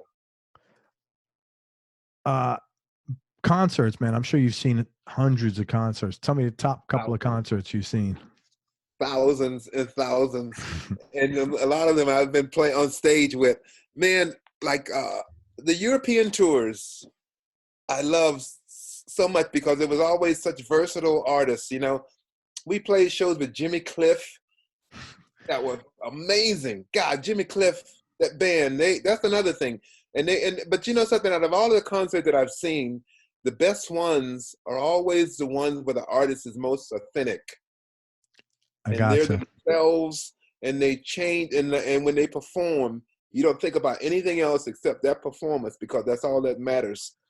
That's the way Van Morrison was. That's the way AC/DC was. That's the way Mother's Finest is. We grew to be that way too. Yeah. And that's what it's all about, because when it's your turn, that's exactly what it is. It's your turn. You go up Yeah. there, you do your best, and you shine. So I've seen everybody. Some of my coolest shows were Foreigner.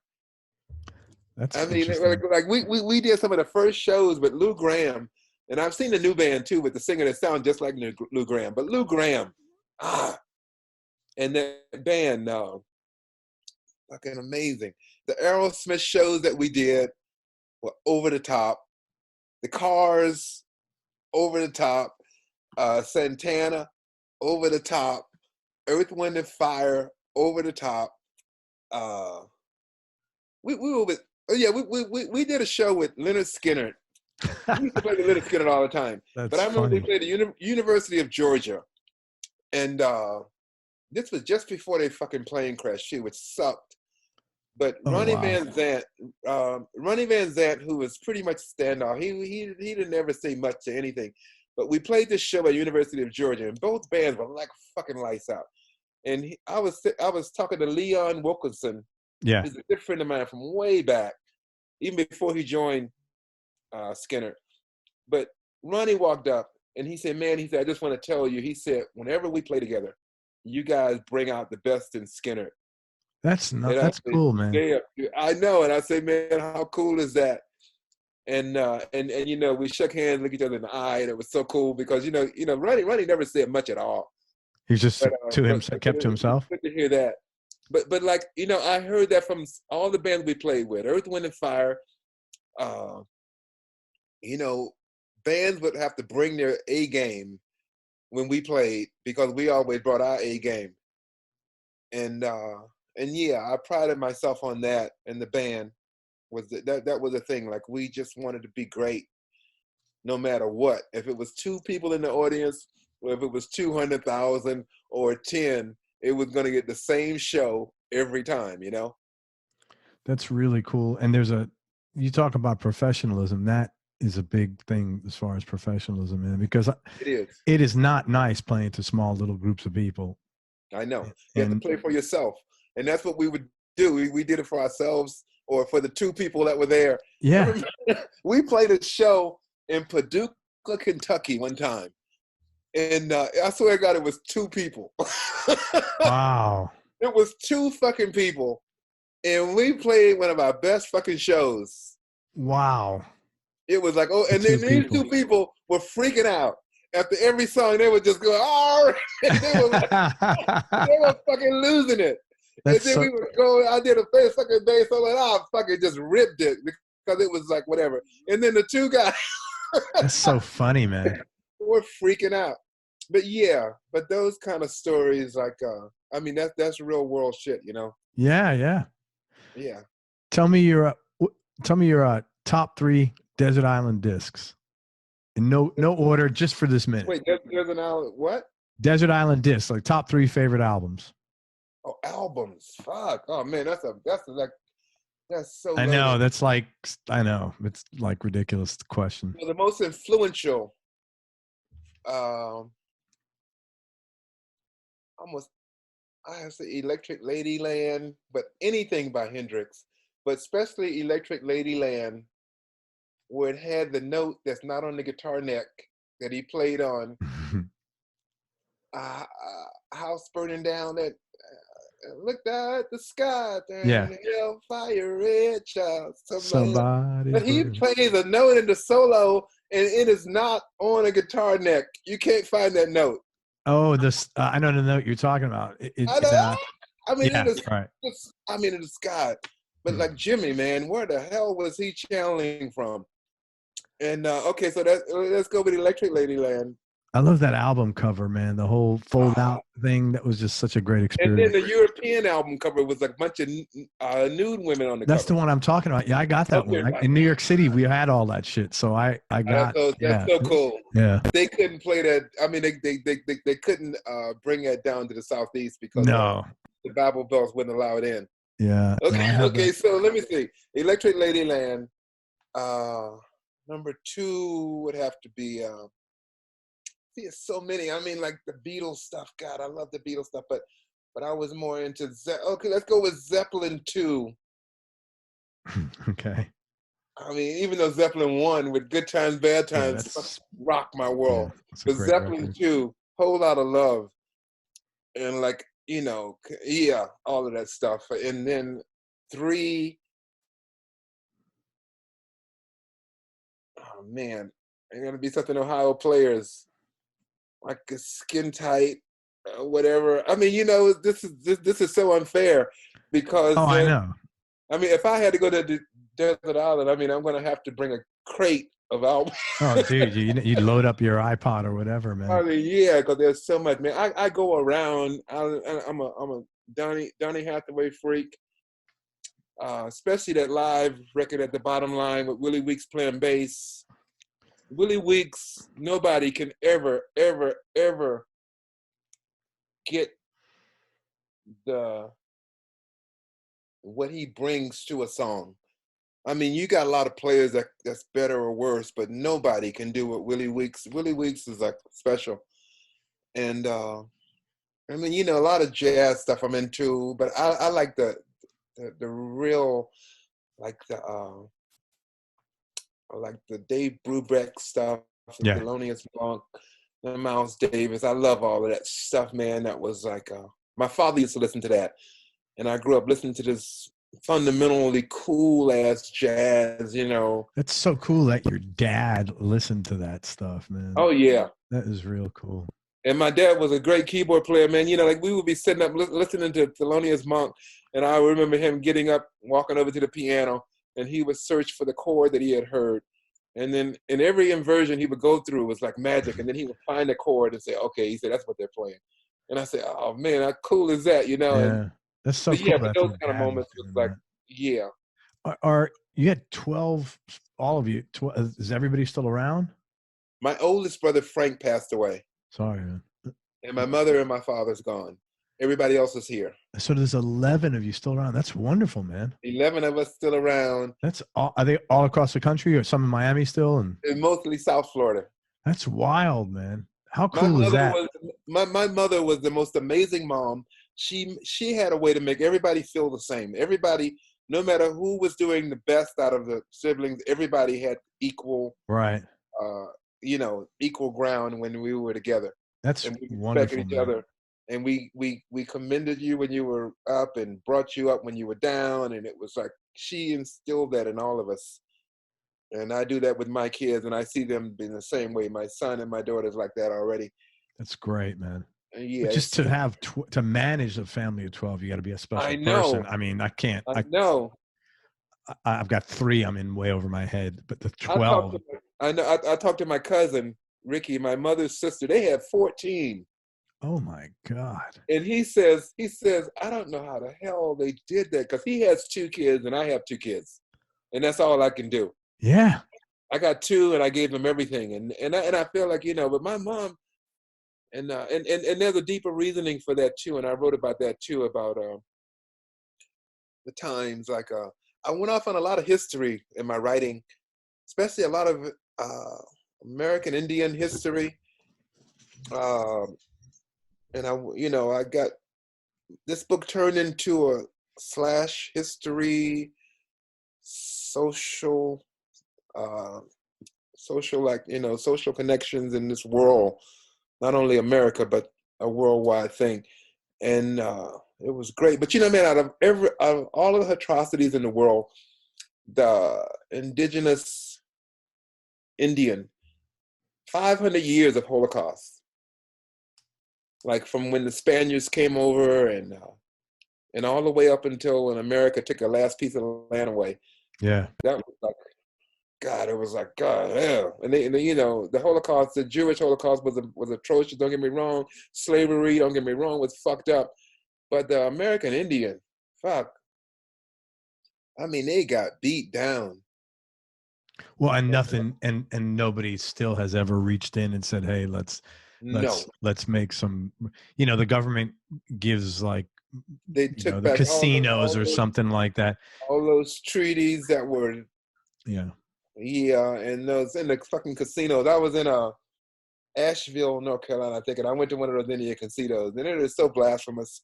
They got this big old monolith of a casino, and then around it they have where the Indians live, and they live in these little shacks and huts and everything, and this big ass concrete thing is right in the center. I say, what the hell does that symbolize? I know it is atrocious. Yeah, man. I know, but don't get me. Okay, let's move on. Tell me, best decision you ever made. Best decision? Yeah. Having children with Vita Simon. Dude, that is getting you props. Yeah, she listened.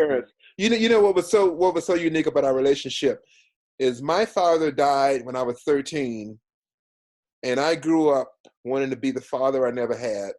Sure. And her mother died when she was 11, and she grew up wanting to be the mother she never had. So you guys are great parents. So my kids get the best of both. That's nice, man. Yeah, it is. It's pretty special, yeah. Most important things you've learned about yourself? That somebody's at my door. That I will survive. I like that, man. I mean, it's true, man. Like I used to stress about stuff, and in my writing, I'm telling you, everybody should write. If they don't write a book, they should at least do a diary, because it's really your best, your best psychiatry or whatever. Like you get the answers in your actions that you've done. I mean, it show you how things always fall into place. I mean, everything's always fallen into place. My down times were always needed so I could sit down and recharge for the next adventure. And it would always continue on. I feel like my life's going to be that way to my last breath. And I'm really enjoying writing. I want to do, like, after I do this autobiography, I want to do something fiction. And I've got these ideas about, because writing is like, it's the next best thing to me, playing and writing music, because the freedom you get as a writer. Oh, of course, you could say anything you want. Yeah, you can think, you can just go wherever you want, and the freedom there is amazing. And I've learned so much about adverbs and nouns and like pronouns and, like, like when I learned that stuff in school, it was one thing. I learned it just enough to pass. Sure. But then but when you got to use it and write a book, you really have to go back and say, okay, what the fuck did I learn? And my editor has been great, and so I got to use all of the knowledge that I've learned to write another one. So I'm gonna do something besides this one. I got to get this one finished, and once I get it finished, finishing a book is the thing. That's what I'm learning. And we do this in life. Like I've done this on stage. All the lessons I've learned, the life lessons I've learned about being a performer and an entertainer. It's the same thing with writing a book. You know, like you have to experience it, the experience of doing it and getting to the end, the last dot and the cover and the grade of the paper and you know. Well, you also understand after you finish that why everybody thinks their book is amazing, whether it is or not, because it's like giving birth, man. It is a lot of fucking work. It's important to have an editor left. Sandy Chamberlain is my left brain. We fight, just like we had a fight the other night about the last chapter. And she told me it sucked. She said she don't get it. Because she's not into spirituality at all. And I'm going into the spirit where she said, who the fuck gonna believe this shit? So and that's what I got to rewrite it. And we fought and we've done this about 8 or 9 times throughout the book, and the writing always rises up after it. And we always get over. I love her to death. Yeah. I love fighting with her. And I respect her opinion and I respect mine, but I keep an open mind. And I admit when you know, it's just like it's like with musicians. When you have a player that you love playing with and the chemistry is there, and sometimes they'll just go some direction that you don't want to go in, but then you finally say, oh, maybe this is a good road to take, and you spend the time and then you create something completely unique, and it's a whole new road that's created. That's the way my relationship is with my editor.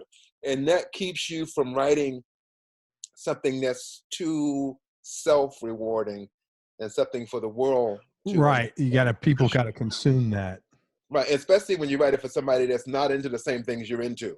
Because Sandy is not into my world at all. And first I thought it was going to be weird, but it's great that she's on the other side of the track. And she looks at this and she said, okay. But when she gives me her seal of approval, it stands up. I go back and I read the chapter and it reads just like it's supposed. It's like magic, you know, and it flows. Good. Yeah, you need to have the right editor.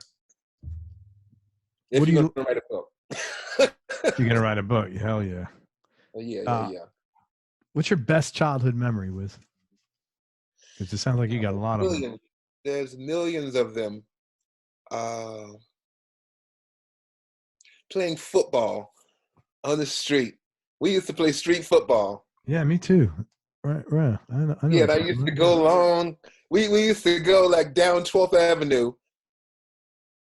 No, down 59th Street. And when you get to 12th Avenue, the cars were coming. And I had to go long. So many of us should have been killed. Because like, you know, for some stupid ass reason, the goal line was just before you get into the street, into 12th Avenue. Dude, I feel you. We used to do the same thing. I know. And when you're going long for a pass to pull it in. But that's such a good feeling. And across the goal line and then avoid getting hit by a car. Those were some of the moments.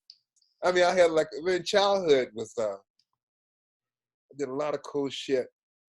You must have always had someone to play with such a big family. But you know, not necessarily my family. My neighbors were cool too. My younger brother and then my older brother. It was a trio of us. And then, you know, like the one thing about having that many kids when it was maybe 8 in the house at the same time. Right. But it always worked in groups. It was always this trio would go off and this trio. It wasn't like everybody was, you know, we respected each other, but you were tighter with your little core group. Yeah. Yeah, that's the way my family was. Kind of like being in kindergarten and stuff. And you makes total sense, man. You can't be tight with 8 people. It's not. It's just not possible, man. You know, it's just not enough bandwidth. Yeah, and I found myself resonating with the water signs, with the cancers and Pisces. We had all the signs. That's so funny. You know, we didn't have earth signs until my mother remarried, and my stepfather was a Virgo. We had an earth sign, but we had all the water signs, all the fire signs, and all the air signs. That's funny, man. I know it is. Yeah, and you said you're a Scorpio, right? I'm Scorpio water, Yeah, yes. right. Who had the biggest influence on your life, musically and also personally?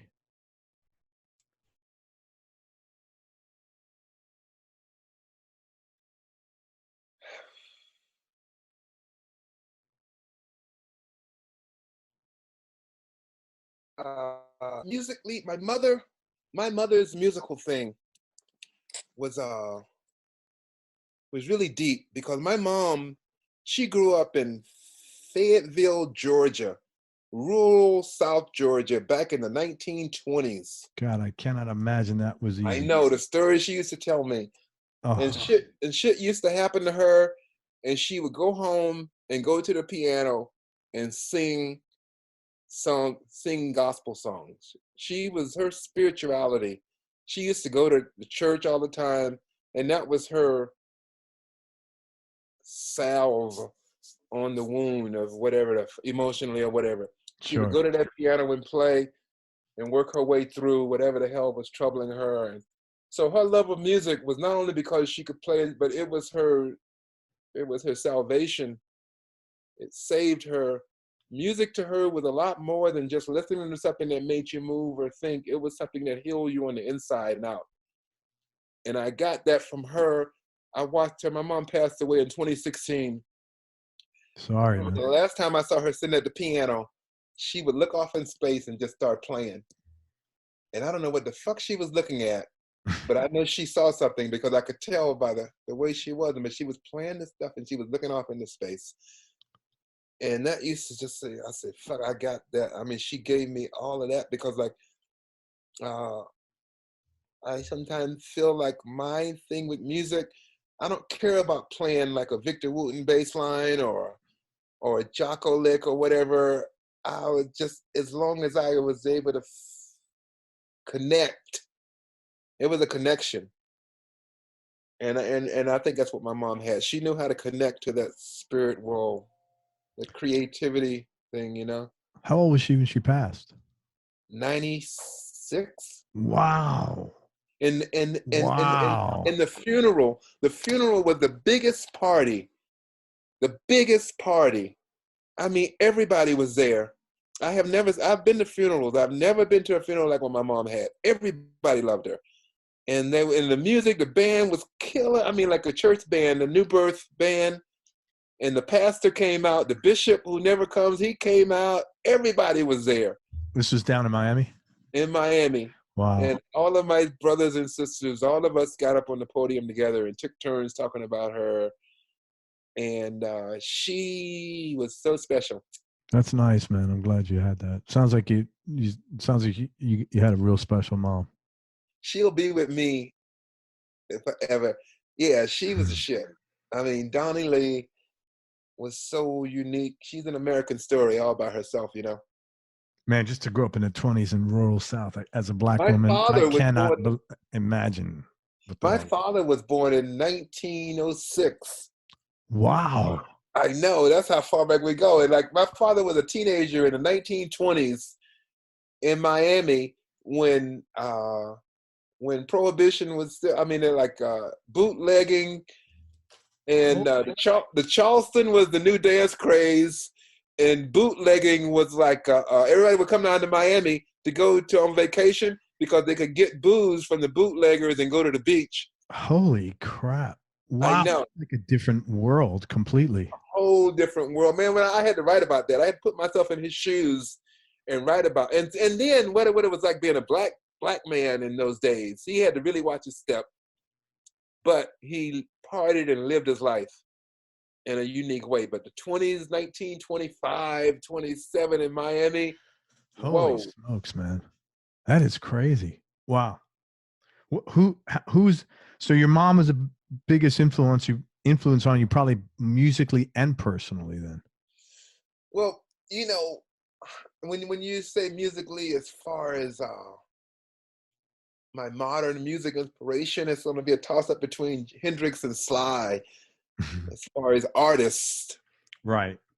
And but I was also, man, I was a fan of so many different things. I like Sly and Hendrix because they were artists of color that broke those lines. I love when artists would break those lines down and you say, what the, you know, I'm not going to do what you told me. Rage Against the Machine. Fuck, I love those guys.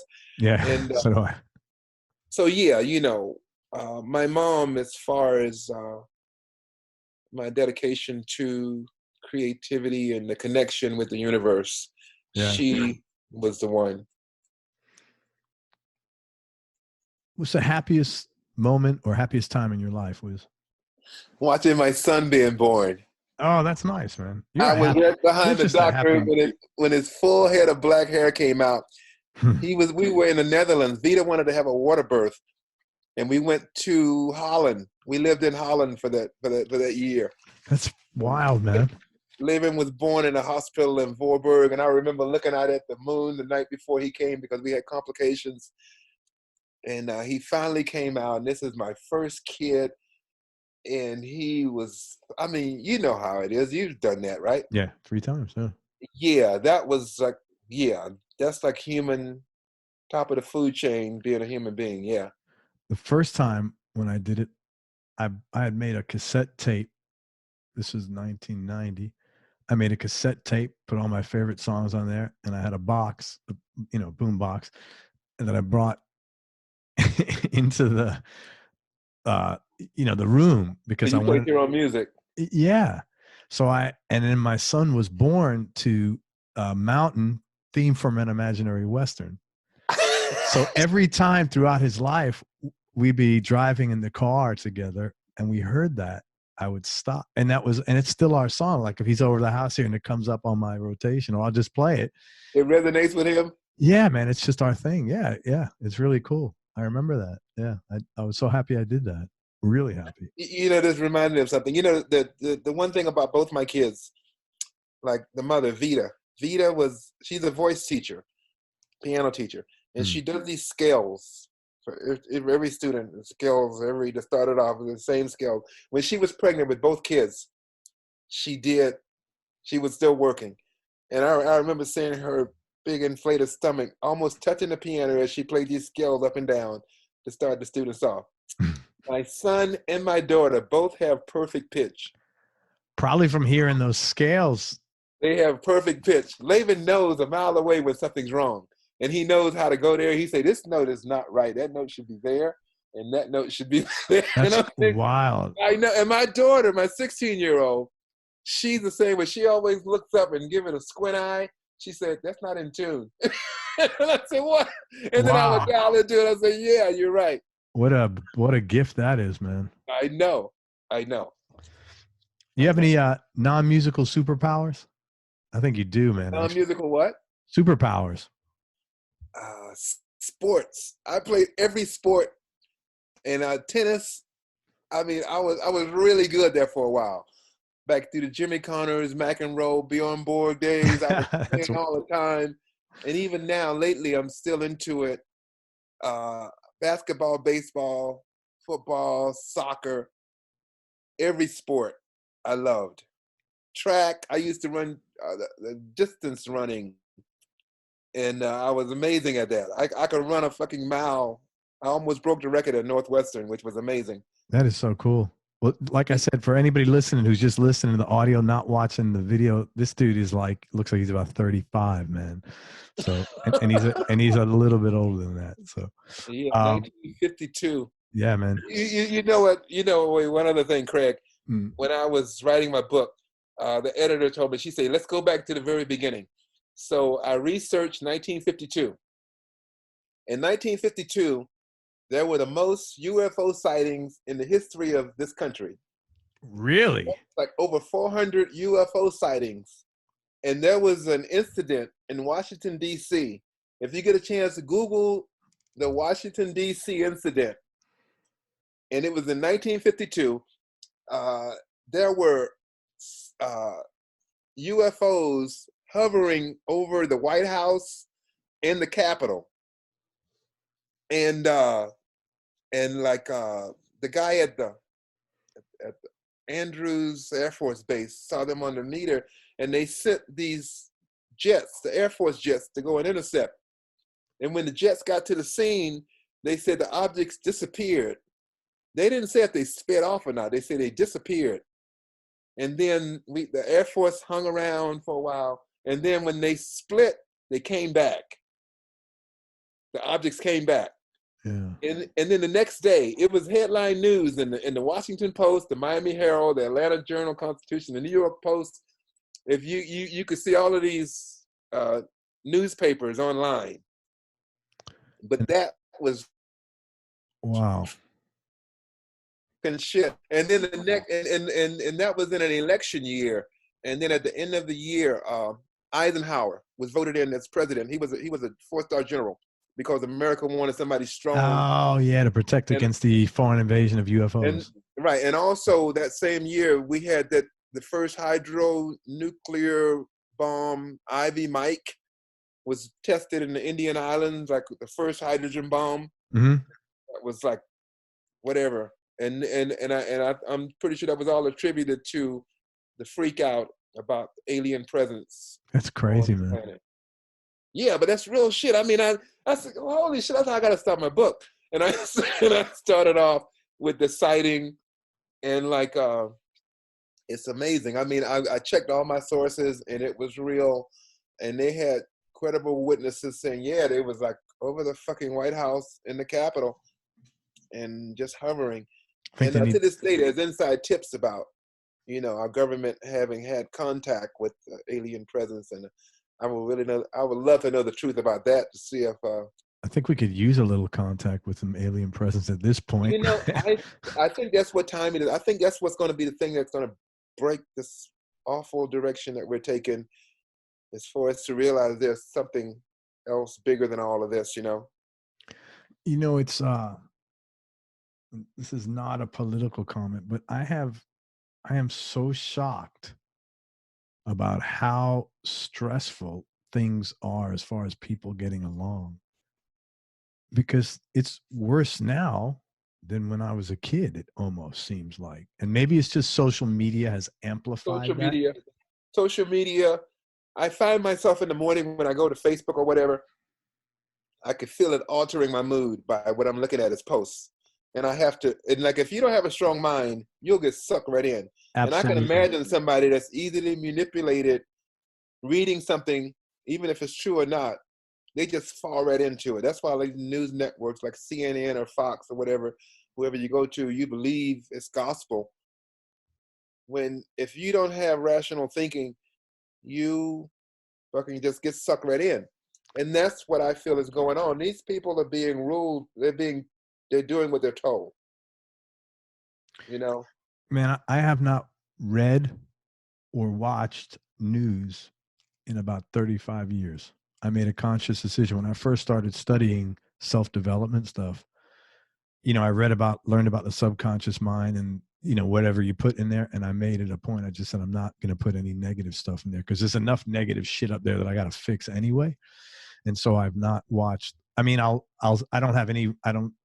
I know that I'm a little more ignorant as a result of that, but I'm okay with that because the return on that investment of me not having to consume negative, for me. Well, not ignorant, but uninformed maybe. Uninformed, yes. And maybe ignorant. Again, I'm okay because not having that negative that I have to process and weed out, for me, is more important, What you said just really made me think about, there's a level to rise up to, like what you said, you don't want to put things into your subconscious because the way it's going to affect you. The growth of this is to be able to understand that and to clear that. Like there's the friend of mine in Atlanta that does this work on your psyche and brain. But she said you should be able to clear your consciousness and subconsciousness just like you wipe a computer clean. Like delete. Right. Yeah. There's a way that you could do that to your deeper levels of your consciousness. You can go in and get all the garbage out. It's just like empty the trash. Yeah. We've got to learn how to do that as people, as a species, so that we won't carry that shit around, because it also ages you. It gets in your body and in your joints and shit. And I think a lot of it's got a lot to do with ailments and stuff, but you carry that shit around and it's heavy. You know, it's a weight. Yeah. For And me, there's nothing good about that, any of it. I know. And the best thing you can do in your life is to find a way to get rid of that shit, you know, to let it go. Yeah. No, I agree with you. Yeah, Man. and start off fresh. You know what I do I got this book called this book is called wait a minute.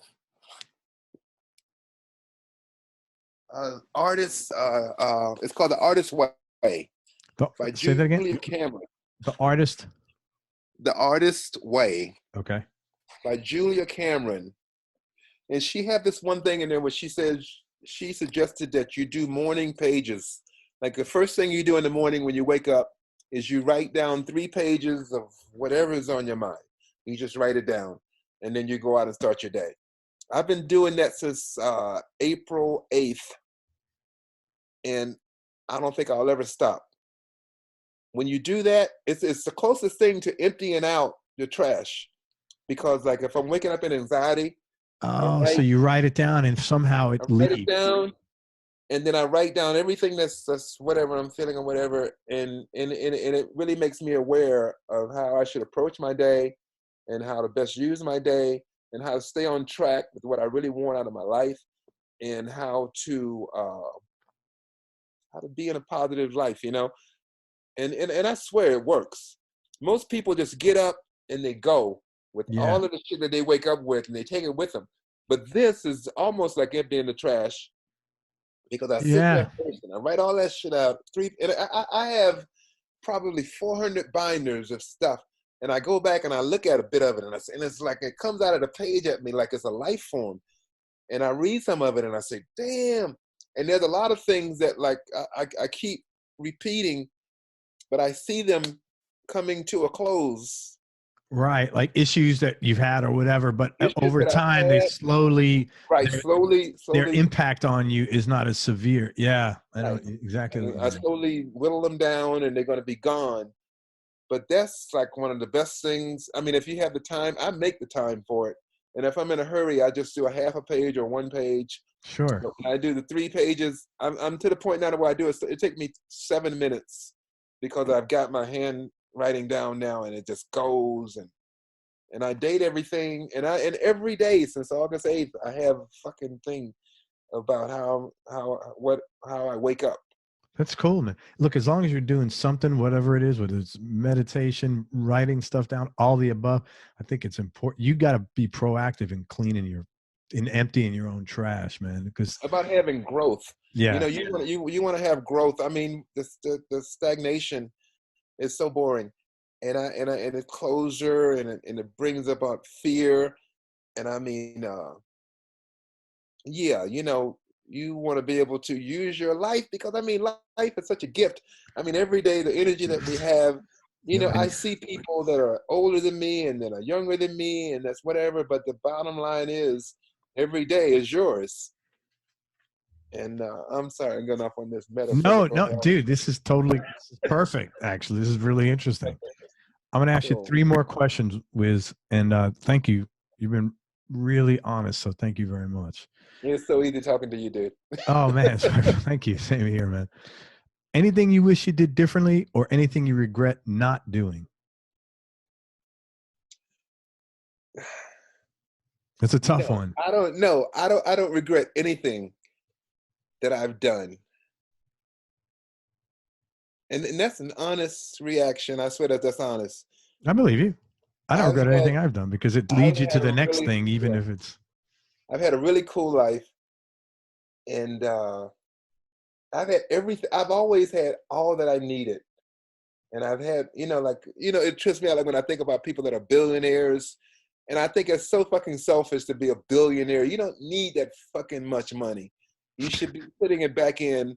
I mean, how much of a human being, like 100 million max is enough for anybody to take care of themselves and the next 2 generations behind them.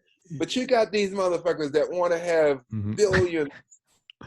And then the bottom line is a lot of them aren't happy. Like Donald Trump, for instance, he's a billionaire and he's a grumpy motherfucker. And he's always somebody's like, you know what I'm saying? What the fuck? I mean, he should be so happy. No. I mean, I think that they can, but it's not about the money. It's not about the money. So yeah, I'm sorry. What was your question again? The first one was It was anything you wish you did differently, or anything you regret not doing. So you said definitely not. You don't wish you did anything differently. No regrets about anything you did. How about, is there anything you should have done that you regret not doing? yeah. I could have been better with my finances, and that's what I see. Like with a father figure, it's important when you have a dad, because I got another friend, Clay. Hey, Clayton, say that again. when he signed a deal. You broke up. You said it was important to have a father figure. Yeah, having a father figure is somebody that you trust unconditionally, you know, because you know your father's going to look out for you. That's the way it's supposed to be. Yeah. And I remember when my friend Clayton was telling me, when he first signed his deal with Capital, his father took half the money, and Clayton tried his best to fight him off from doing it, and he invested it in something, and he couldn't touch it for 20 years. And he said, fuck. But then 20 years, and I was talking to Clayton after the 20 years had passed, and he said that was the best fucking thing that ever happened to me, because he ain't got to worry about fucking money anymore. Good for him. So I do that for my son, right? Who just got a super fat deal. You know, he signed the Interscope, but he knew already, and he gets it from both sides. But yeah, but having a father, there's nothing I can do about regret, because that's not my. I mean, I have no control of that. Yeah, that's not in your. That wasn't your decision.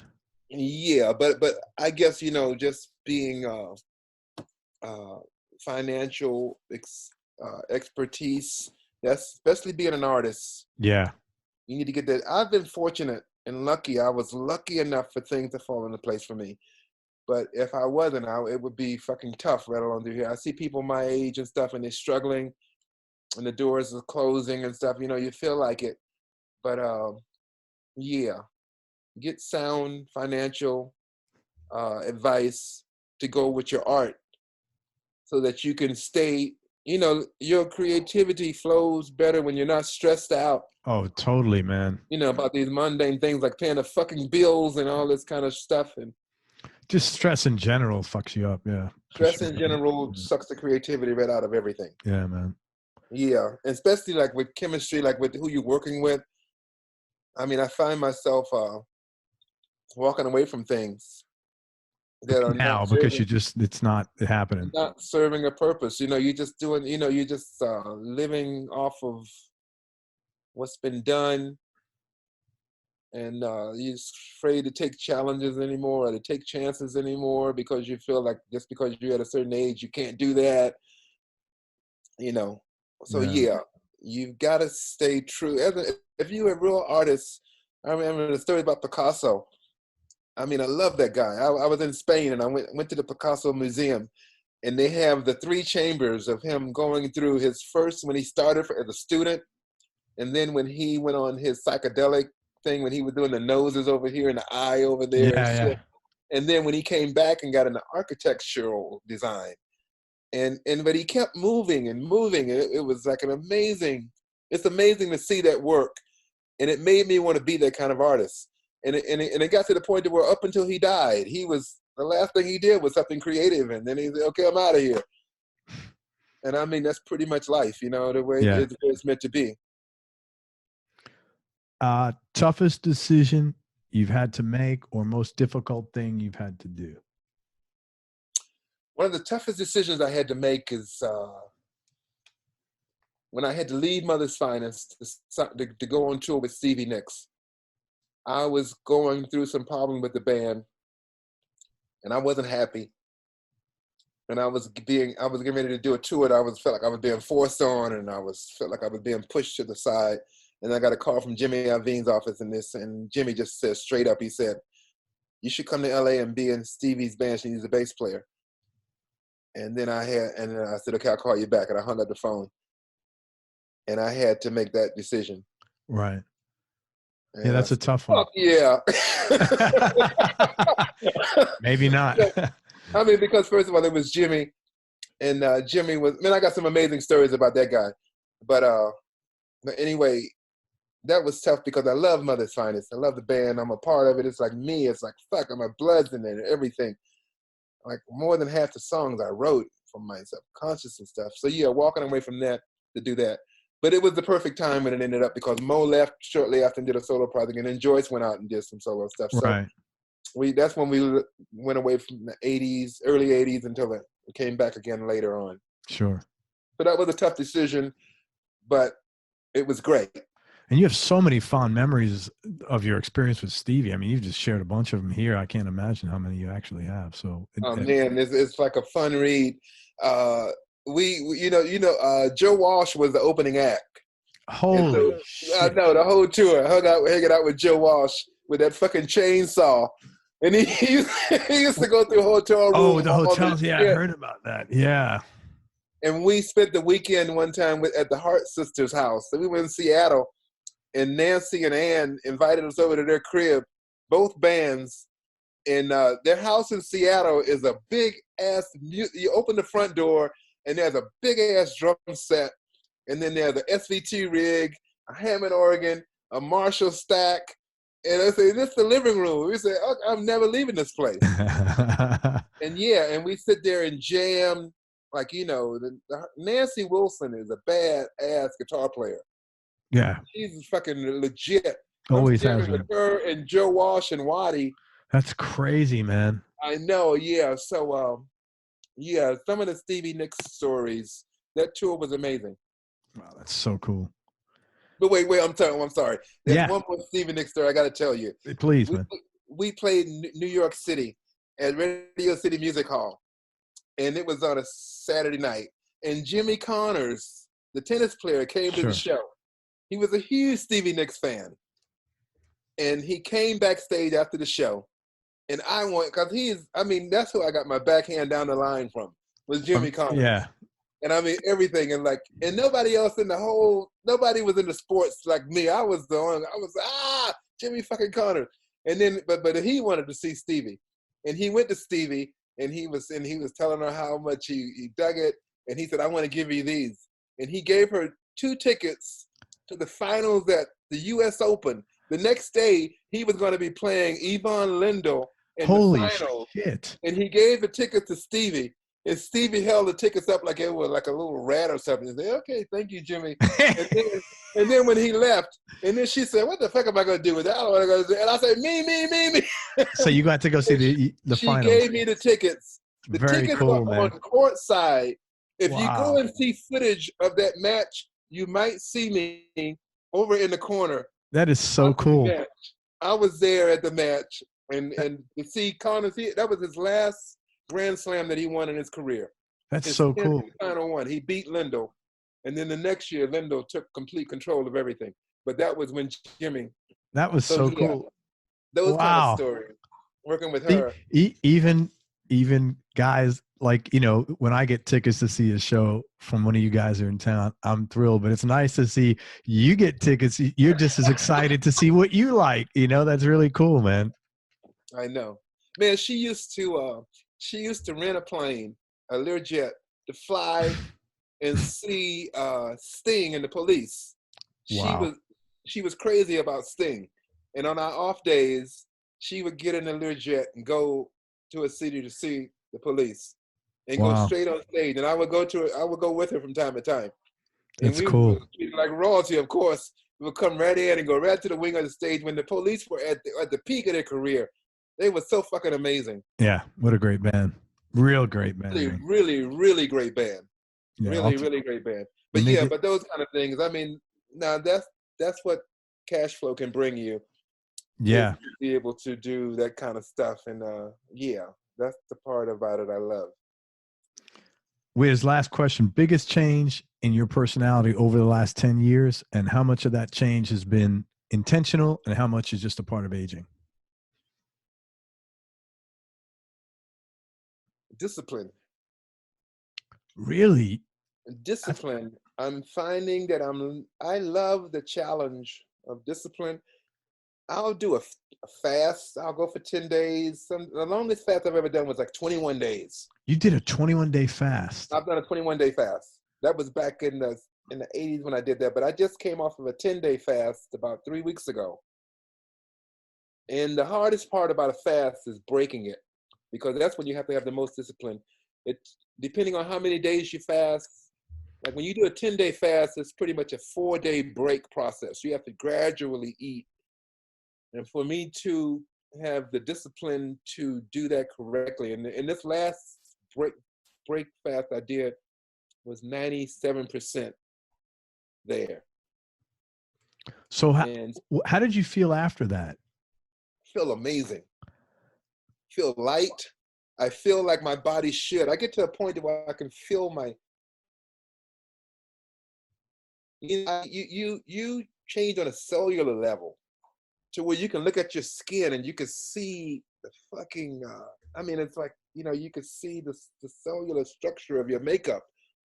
Like when you look at your eyes, like after about 7 days of it, when you do it right, you feel light. You need less sleep.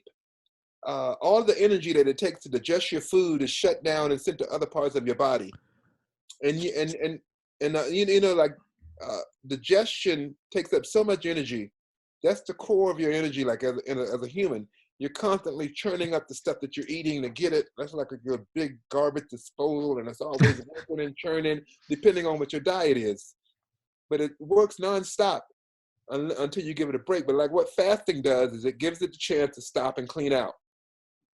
So your digestive system shut down, and it does house cleaning, and all that energy goes to your brain thinking and your physical ability. Your joints tend to clear up and everything. So yes, it's great. It's almost like a science project, but I love that kind of stuff. And how often do you fast?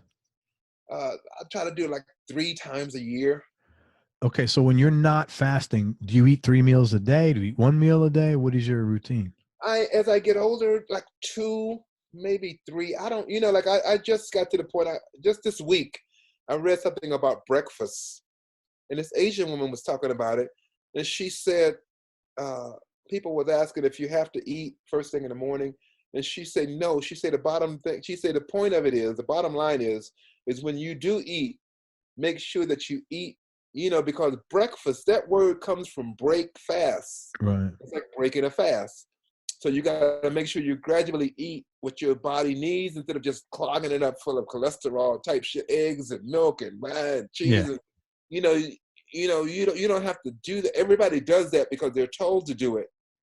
But like I find myself not being a breakfast person. I eat like maybe 2 o'clock, but I don't just go straight to lunch. I eat something that's good for me, that's going to go through, and then I start my day. Like I'll eat maybe 2 meals a day can do it for me, and as I get older, I try to eat my biggest meal like late midday and stop late at night.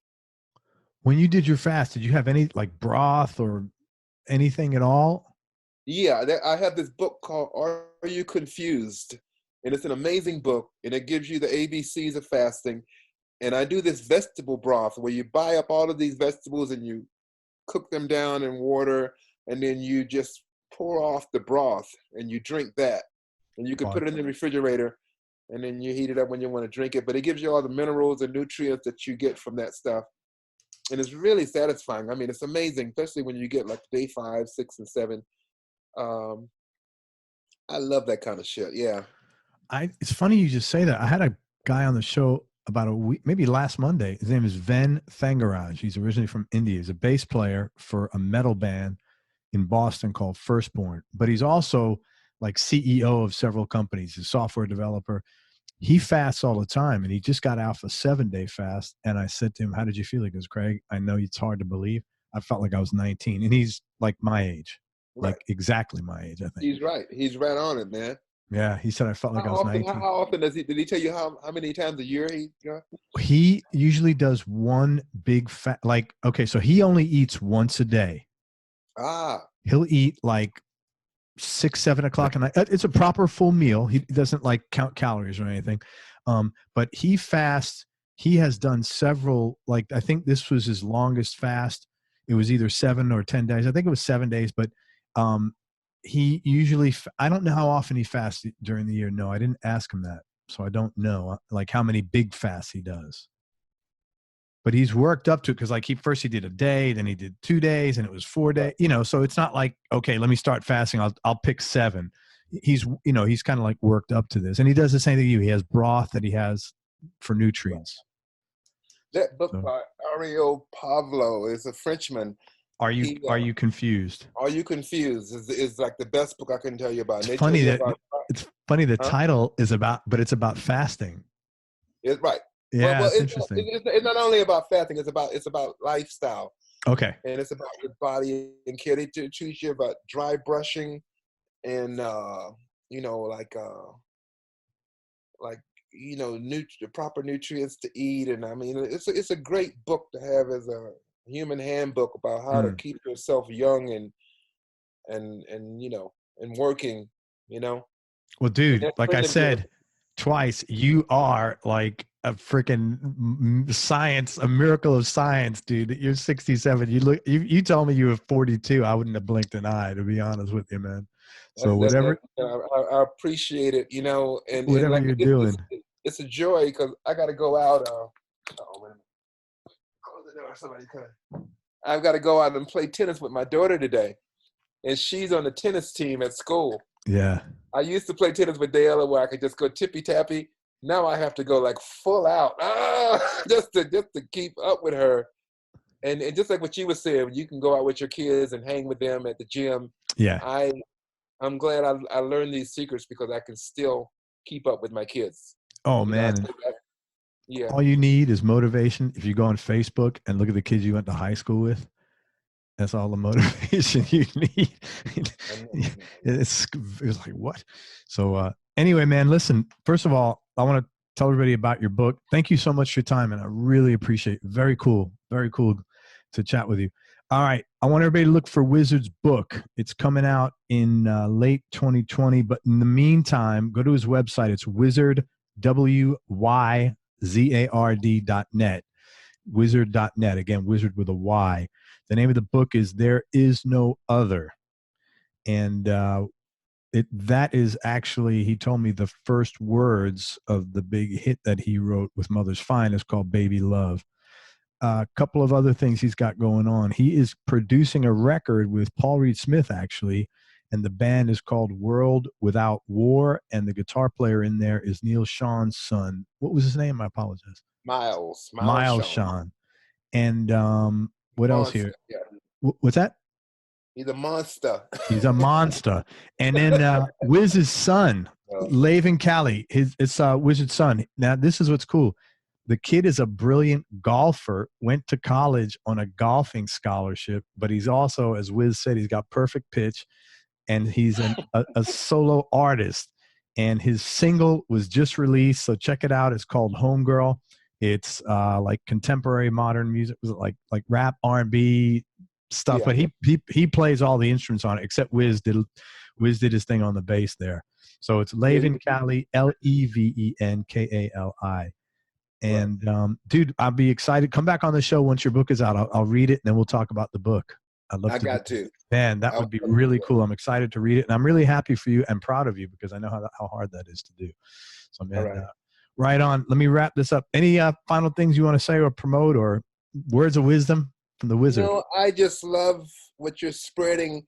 When I went to see all the artists that you've been interviewing, I was impressed. And you had Ronnie Drayton, who's a good friend of mine from way back. I was thinking about Ronnie because he wears his hair the same way you do, man. Yeah, I know Ronnie, man. I've met Ronnie in 74 or something. He was with the Chambers Brothers. Yeah. And I saw him on stage. I said, who is that fucking guitar player? And I met Ronnie, and we've been crossing paths ever since then. So, yeah, we go way back. That was a big interview for him because he had all that stuff with his son for years. I know, God. And I think he had an open forum to sort of exercise some of those demons that were still there. Yeah. And he felt really good about that. And he's got a great story, man. you know, Yeah, he as does. a human being, you know, growing He up does. in He does. He does. He does. Queens and you know, it was a nice interview. He was a good guy. I'm sorry, I didn't mean to cut you off, man. Thank you for that. That's good. But anyway, I appreciate you and the platform you giving the players to get out so people can understand what we're doing. And, Thank you, man. more of that. Thank you, brother. Hang on one second. Let me wrap this up and then we'll connect. Everybody, thank you so much for listening. If you enjoyed this interview, please share it on your social media channels. We appreciate your support. Please sign up to Wyzard's website. Again, it's wyzard.net. And let's all look for his book, There Is No Other. It'll come out late this summer.